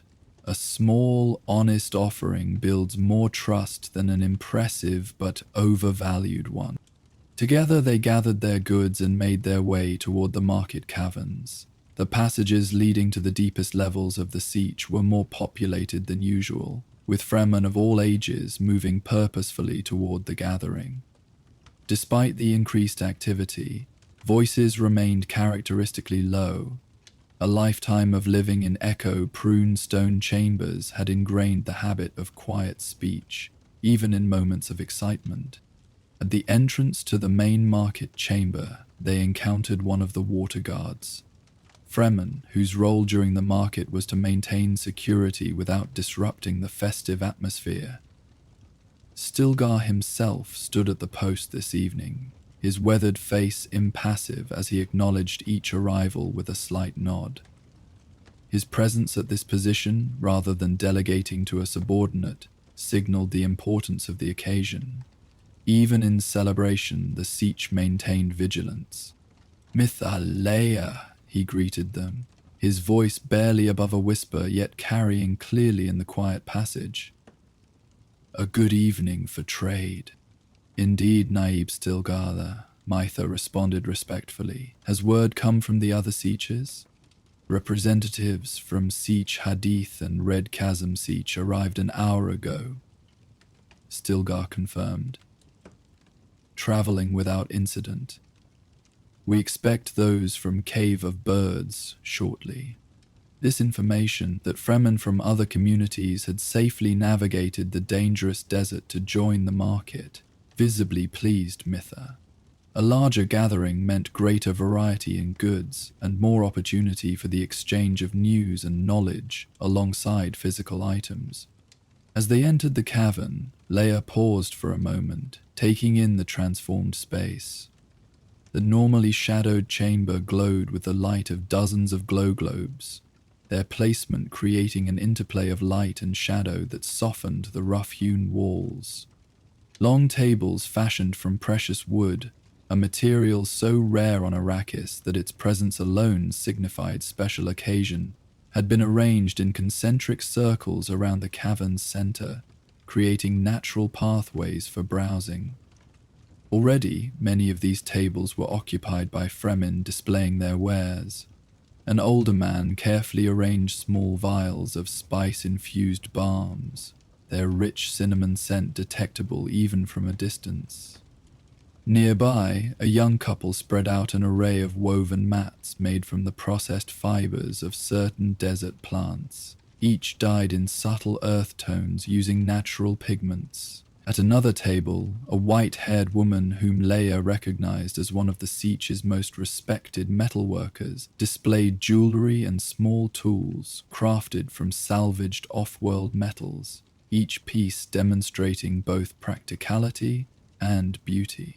"Your usual place is available," Stilgar told Mitha, gesturing toward a table near one of the chamber's natural alcoves, a preferred location that acknowledged her status within the community. Mitha thanked him with a nod and led Leia toward the indicated spot. As they arranged their items for display, Leia noticed familiar faces beginning to populate the growing market.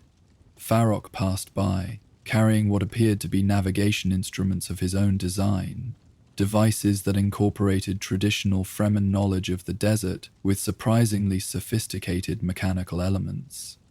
He greeted them briefly before continuing to his own designated space. Chani appeared as well, not as a trader but apparently as another form of security, her observant gaze systematically scanning the chamber even as she exchanged pleasantries with various tribe members.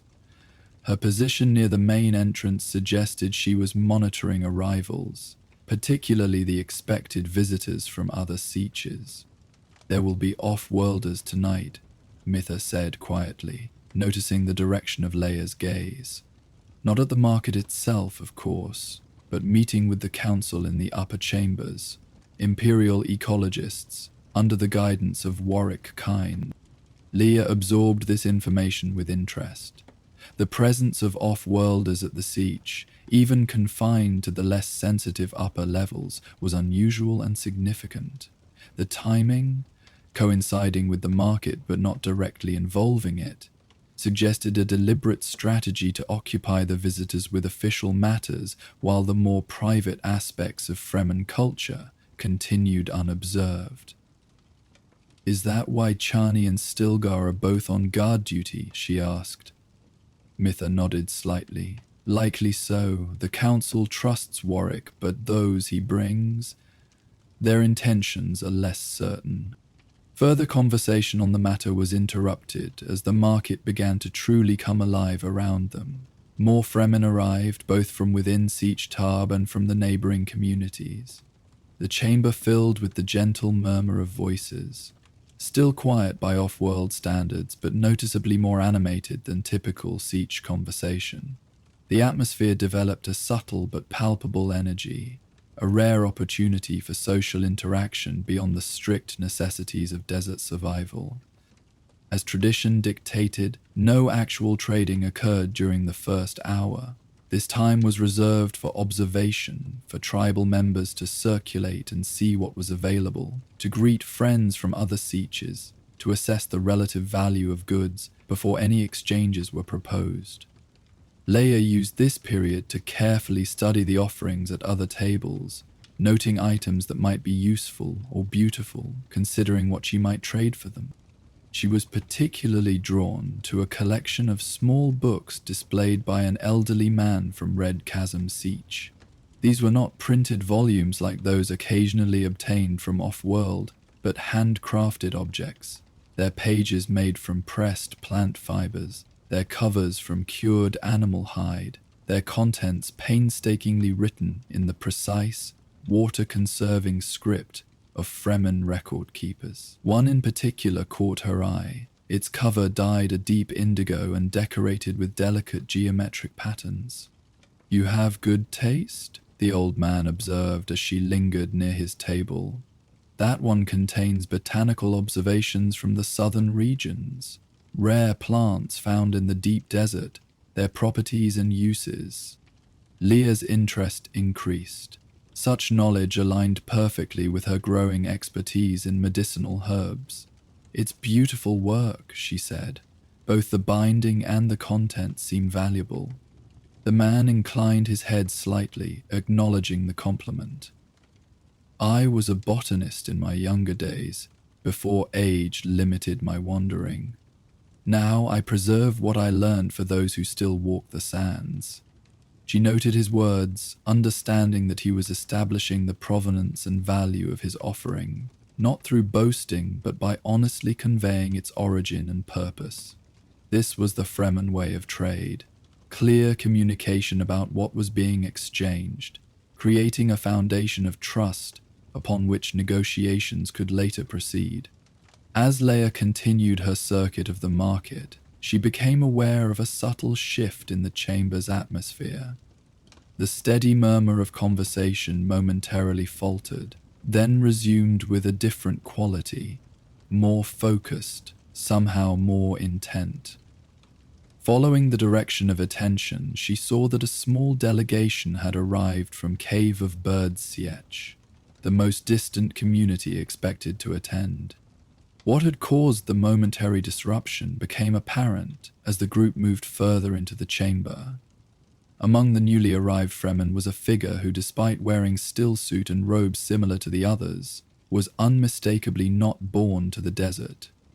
His movements lacked the water-conscious efficiency of true Fremen. His eyes, visible above his face mask, showed none of the spice-boo tint that marked those who had consumed melange throughout their lives.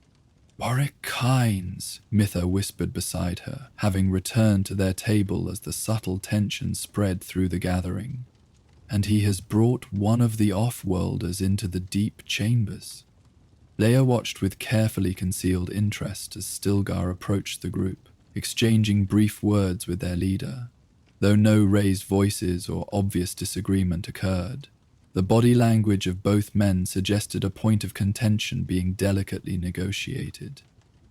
After a moment, Stilgar made a subtle hand gesture, and Chani detached herself from her post to join them. The exchange continued briefly before resolution was apparently reached. The off-worlder, whom Leia now recognized as Warwick by his bearing and the deference shown to him despite his outsider status, remained with the Cave of Birds delegation, while Chani positioned herself nearby, her attention never wavering from the visitor. "The Cave of Birds leader must have vouched for him," Mitha observed quietly, "otherwise he would never have been permitted in the market." Leia nodded agreement, understanding the significance. Warwick Kynes occupied a unique position. Son of the revered Pardo who had first brought the dream of ecological transformation to the Fremen, yet still not fully of the desert despite his years among them. His presence at the market represented both opportunity and risk. Opportunity for the crucial ecological work to continue with Imperial resources, risk that too much of Fremen private culture might be exposed to outside observation. The subtle tension gradually dissipated as it became clear that Warwick's presence would be discreet. He remained with his hosts from Cave of Birds, making no attempt to circulate independently or to draw attention to himself. The market's rhythm resumed, and as the first hour drew to a close, a soft chime sounded, the signal that trading could officially begin. The change was immediate but controlled. Throughout the chamber, Fremen moved with purpose toward tables of interest, initiating conversations about potential exchanges. No currency changed hands. The Fremen economy operated entirely on barter, with water as the underlying standard of value, represented by metal tokens called water rings. Every item at the market would eventually be valued in water equivalent, though most trades involved goods for goods rather than goods for water counters. Leia found herself approached by a young woman approximately her own age, wearing the distinctive facial tattoos of Red Chasm Sietch. "Your medicinal pouches," the woman said without preamble, indicating the herbs Leia had prepared. "I would know their contents." "Desert sage from the eastern ridges, powdered maker teeth for drawing infection, and spine nettle extract for pain," Leia replied with equal directness. "Each prepared according to the methods of our healer Subier." The mention of Subiahu's reputation as a skilled practitioner extended beyond Siege Taba clearly impressed the visitor. She nodded thoughtfully.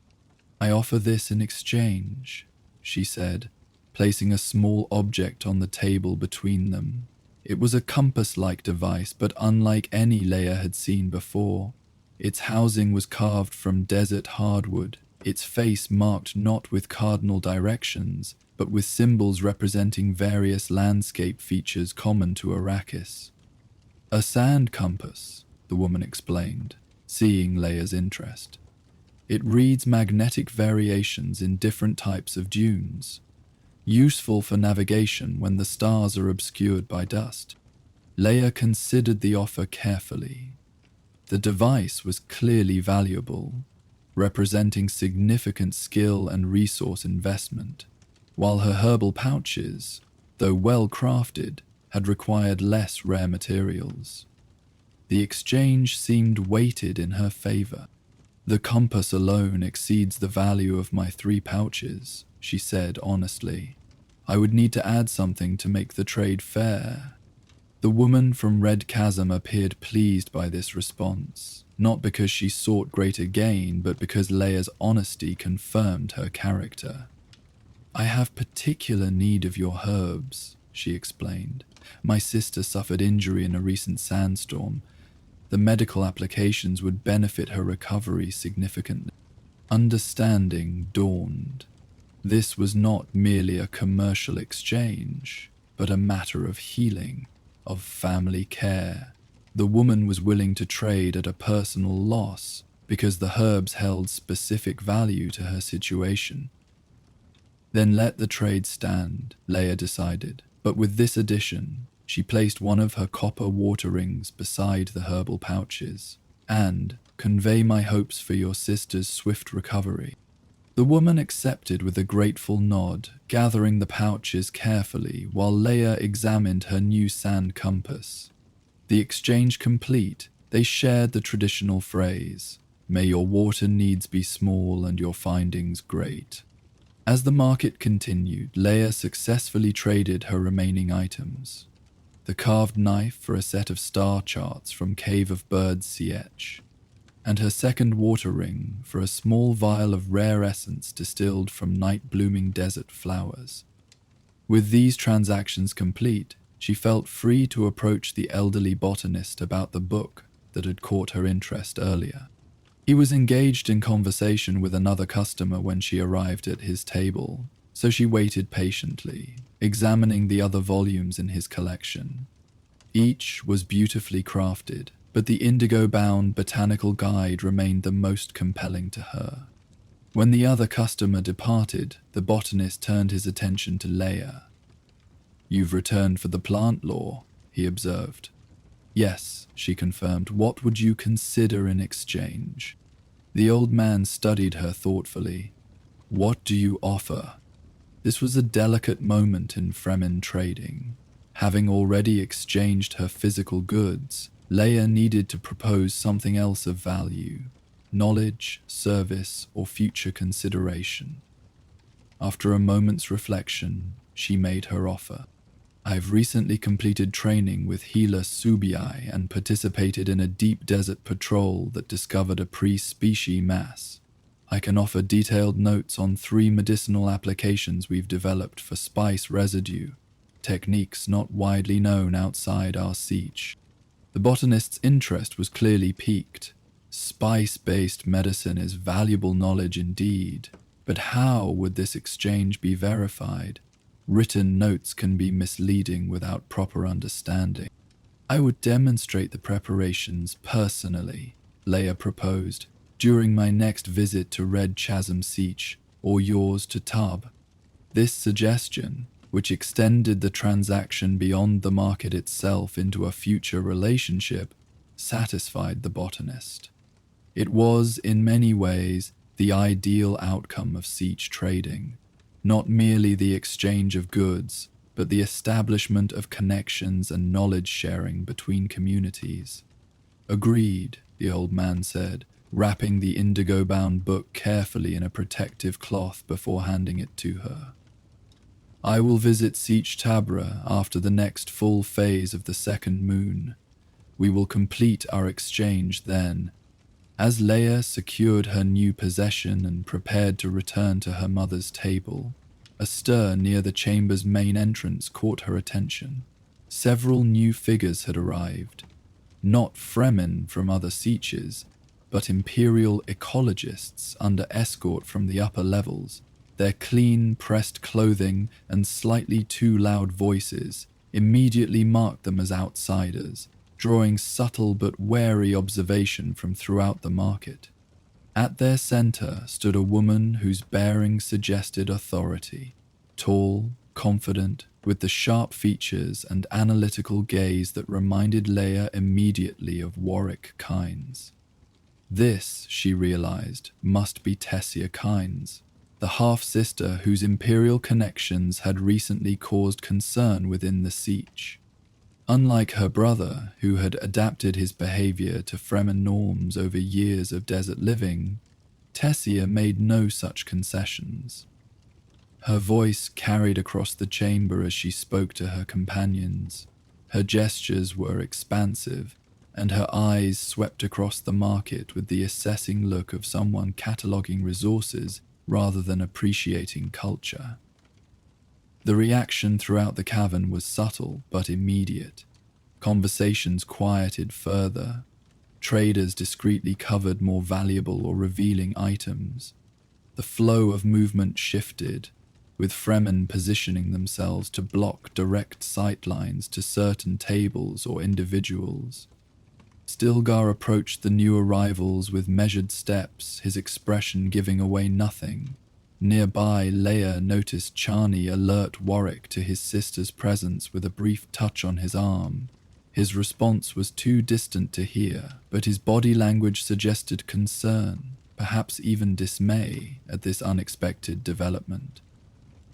What followed was a demonstration of Fremen's social management so subtle that off-world observers might miss it entirely.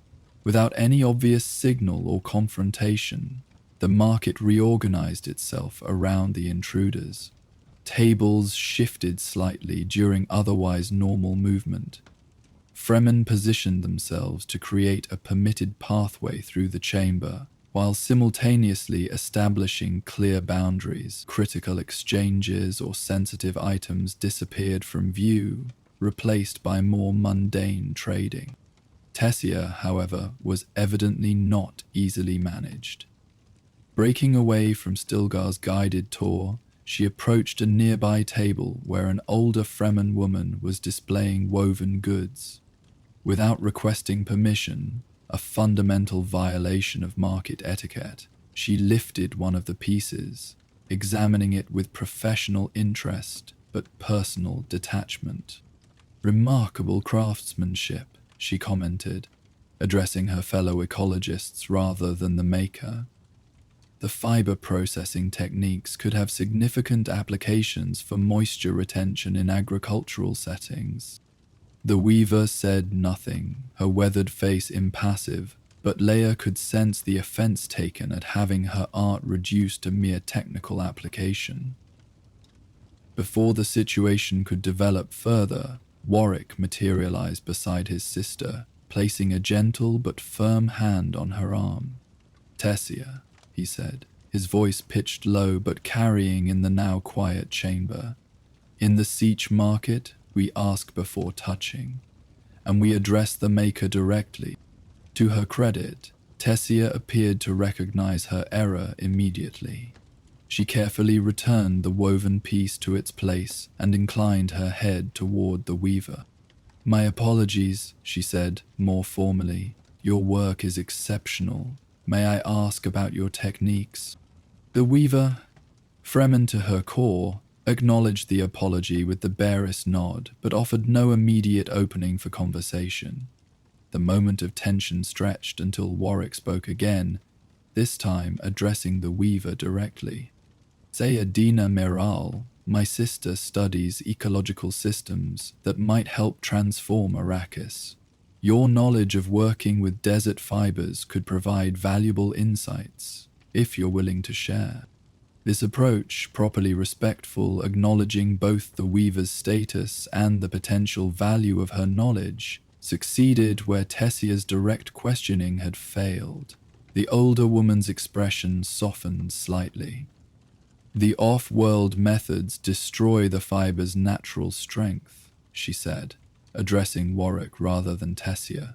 "They use too much water, too much force. The desert yields its treasures to patience, not power." Warwick translated this philosophical statement into more technical terms for his sister, explaining how Fremen processing methods preserved certain natural properties of the fibers that mechanical or chemical treatments would damage. Tessia listened with growing interest, her initial social misstep giving way to genuine scientific curiosity. As this exchange continued, Leia became aware of a subtle shift in the market's atmosphere. The defensiveness that had arisen with the off-worlders' arrival hadn't disappeared, but it was evolving into something more nuanced, a cautious consideration that perhaps some knowledge might be appropriately shared, some connections cautiously established, if approached with proper respect. She made her way back to her mother's table, finding Mitha in conversation with Hera, who carried young Lyat in a sling across her chest. The infant, now nearly 9 months old, was awake and alert, his dark eyes taking in the market's colors and movements with evident fascination. "You grow stronger each day," Leia observed, echoing the traditional compliment she had offered months earlier. Hera smiled, maternal pride momentarily overriding the reserve typical of Fremen women. "And more curious. Jameis says he has the eyes of a wali, seeing everything. A valuable trait in uncertain times," Mitha commented, her gaze drifting toward the Imperial visitors who continued their careful navigation of the market under Warwick's guidance. Hera nodded agreement, adjusting the sling to better support her increasingly active son. "Have you completed your trading?" she asked Leia. "Yes, and with good fortune," Leia replied, showing the botanical book and other items she had acquired. "The sand compass will be particularly useful during future patrols." Their conversation turned to the practical matters of desert life, recent adjustments to water recycling systems within the Siege, modifications to stillsuit designs for growing children, the progress of various community projects. This easy exchange of information and ideas represented the market's deeper purpose beyond mere trading, the strengthening of bonds between individuals and families, the sharing of solutions to common challenges, the collective wisdom of a people shaped by generations of desert survival. As the evening progressed, the market entered its final phase. Formal trading gradually gave way to more social interactions. Small groups formed throughout the chamber, sharing food and stories. From one corner came the soft notes of a baliset, played with the restrained technique appropriate to the enclosed space, yet conveying a melody of surprising complexity and beauty. Near the chamber's center, a space had been cleared where several children performed a traditional Fremen dance, their movements echoing the rhythms of desert winds and walking patterns that would not attract worms. The performance was both entertainment and education, preserving cultural knowledge through physical memory as much as through conscious instruction. The Imperial visitors had been guided to a seating area slightly removed from the main activities, where they were served a modest meal of Siege cuisine, pundi rice, spice bread, and preserved fruits from the rare garden areas. Their reactions to these unfamiliar foods ranged from polite appreciation to genuine enjoyment, with one young ecologist apparently developing a particular fondness for the spice coffee that accompanied the meal. Leia found herself drawn to observe the interaction between Warwick and Tessia, seated slightly apart from the other off-worlders. Their conversation appeared intense but not hostile, suggesting the continuation of a long-standing debate rather than immediate conflict. Occasionally, Warwick would gesture towards some aspect of the market, a displayed craft, a group of Fremen in conversation, the children's dance, seemingly attempting to convey something beyond the visible surface to his half-sister. "She sees with imperial eyes," came a voice beside Leia. She turned to find Chani had joined her, also watching the kind siblings, but perhaps not entirely. "What do you mean?" Leia asked. Chani's expression remained neutral, but her tone carried subtle notes of both concern and consideration. She arrived with plans to accelerate the transformation project using imperial methods, without regard for Fremen ways or wisdom, but her time here has shown her things she did not expect. "Is that why she was brought to the market, to change her perspective?" "Partly," Chani acknowledged. "Warwick believes she must understand the people of Arrakis, not just its ecology, if any true collaboration is to succeed." She paused, her gaze still fixed on the off-world visitors.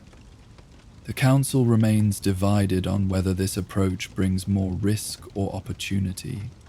Leia considered this thoughtfully. The hidden market represented one of the most private aspects of Fremen culture, a rare space where the harsh disciplines of desert survival temporarily eased, where community and tradition took precedence over the constant vigilance required outside the siege. Allowing outsiders to witness this vulnerability demonstrated either great trust or calculated strategy, perhaps both. As if sensing the direction of her thoughts, Chani added, "What they see tonight is carefully managed. Many aspects remain hidden, but sometimes to build understanding, one must offer a genuine glimpse behind the veil." Before Leia could respond, a soft chime sounded throughout the chamber, the signal that the market's formal conclusion was approaching. Traders who had not yet packed their unsold goods began to do so. Conversations took on a tone of wrapping up rather than expanding. Visitors from other sieges prepared for either departure or overnight accommodation in Siege Taba's guest quarters. The Imperial visitors were escorted toward the chamber's exit, their departure managed with the same subtle efficiency that had characterized their arrival. Tessia paused briefly before leaving, her gaze sweeping once more across the market as if committing details to memory. Then she turned and followed her escorts, disappearing into the passage that would lead back to the Sietch's upper levels. Warwick remained behind, moving through the chamber to speak briefly with various Fremen leaders from both Sietch Tava and the visiting communities. His manner was respectful but familiar, demonstrating the position he had earned through years of living among them. Not fully Fremen perhaps, but no longer entirely an outsider. As the market wound down, Leia helped her mother gather her remaining textiles. The day had been long but rewarding, yielding not just valuable trades but new connections and knowledge. The botanical book weighed comfortably in her pack, representing both immediate value and future learning. The sand compass and star charts would enhance her effectiveness during desert journeys. But beyond these tangible gains, she valued the less visible benefits. The strengthened bonds with other sieges, the shared moments of community celebration, the renewed sense of Fremen resilience and adaptability, even in changing circumstances. A successful market, Mita observed as they prepared to leave the chamber, despite the unexpected visitors. "Perhaps even because of them," Leia suggested thoughtfully. "Seeing ourselves through off-world eyes can clarify what we most value." Her mother smiled slightly, a rare expression of open approval. "You've grown wise since your spice stream vigil. The knowledge of both inner and outer worlds begins to balance in you." This simple acknowledgement, from a woman traditionally sparing with praise, meant more to Leia than any of the material exchanges completed during the market. It recognized her development not just in practical skills but in the deeper understanding that made one truly Fremen. The ability to navigate the complex currents of community and tradition while adapting to new challenges. As they made their way back toward their family quarters, the siege around them gradually settled into its nighttime rhythms. The market participants dispersed to their respective areas, visitors to guest chambers, siege tabras, residents to family quarters. The extraordinary event concluded. Life would return to its normal patterns with the efficiency that characterized all Fremen transitions. Yet something of the market's energy lingered, a subtle current of connection and possibility that would influence the community in ways both obvious and imperceptible. New information would be shared, new techniques implemented, new relationships developed between individuals and sieges. The hidden market functioned not just as a trading venue but as a living repository of Fremen culture, preserving traditions while simultaneously allowing for their evolution. In her quarters, preparing for sleep, Leia carefully placed her new possessions in their appropriate places. The sand compass with her patrol equipment, the star charts in her study area, the botanical book on a small shelf beside her sleeping mat where she could easily reach it for early morning reading. Each item represented not just its immediate utility, but a connection to the larger network of knowledge and relationships that sustained Fremen society. Outside, in the vast desert surrounding Siege Tab, the night wind sculpted new patterns across the dunes. The great worms moved in their mysterious journeys beneath the sand. The stars wheeled overhead, navigational guides and distant witnesses to the ceaseless interplay of survival and adaptation that characterized life on Arrakis. And within the sheltering rocks, the Fremen slept. A people both isolated and connected, traditional and adaptive, harsh when necessary and gentle when possible. Their dreams might touch on many things: the practical challenges of tomorrow's water harvesting, the spiritual insights of spice awareness, the navigational puzzles presented by ever-shifting dunes, or the complex negotiations required by increasing off-world attention to their planet. Yet, beneath these varied concerns lay a fundamental certainty that whatever changes might come to Arrakis, the essence of Fremen identity would endure. It had been forged through generations of desert adaptation, preserved through disciplined adherence to survival practices, and enriched through customs like the hidden market that balanced resource exchange with community cohesion. This certainty provided a foundation that allowed for flexibility in the face of changing circumstances.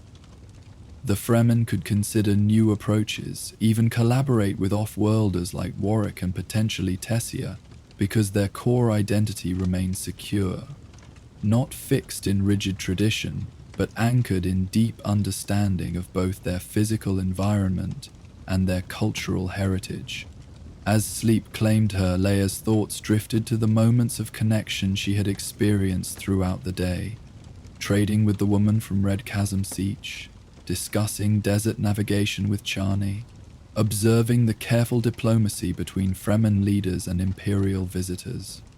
Each interaction had reinforced her sense of belonging to something larger than herself, a community that had survived centuries of harsh conditions through collective wisdom and mutual support.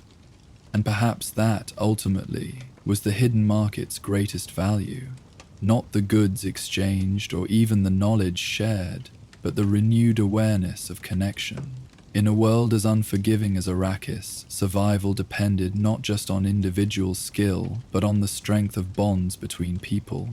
The market, with its careful balance of commerce and community, privacy and openness, past wisdom and future adaptation, nurtured those bonds in ways both tangible and symbolic. Tomorrow would bring its own challenges: water collection duties, training sessions, possibly patrol assignments. The practical demands of desert life would reassert themselves with their usual urgency. But the memory of the market would remain, a reminder that Fremen life encompassed more than mere survival, that within the harsh disciplines of water conservation and constant vigilance existed spaces for creativity, connection, and measured joy. This knowledge accompanied Leia into the realm of dreams, where the boundaries between memory and anticipation, present and future, individual and community, dissolved into the greater patterns of existence on Arrakis. And in that liminal space, the continuing story of the Fremen, their struggles and adaptations, their losses and discoveries, their private rituals and public interactions, flowed like water beneath the desert, unseen but vital, nourishing the roots of a culture uniquely suited to thrive in the most challenging environment humans had ever called home. Now, as our journey through the tales of the Fremen comes to a close, you will hear the gentle crackling of fire and ambient sounds of the desert night. These peaceful sounds will continue without interruption, guiding you toward restful sleep as you imagine yourself safe within the walls of a hidden siege. May you sleep as deeply as one who has found shelter from the desert storm, and may your dreams flow as smoothly as spice through the sands. Until we meet again on the dunes of Arrakis, good night, and may your water remain yours in the Great Maker's care.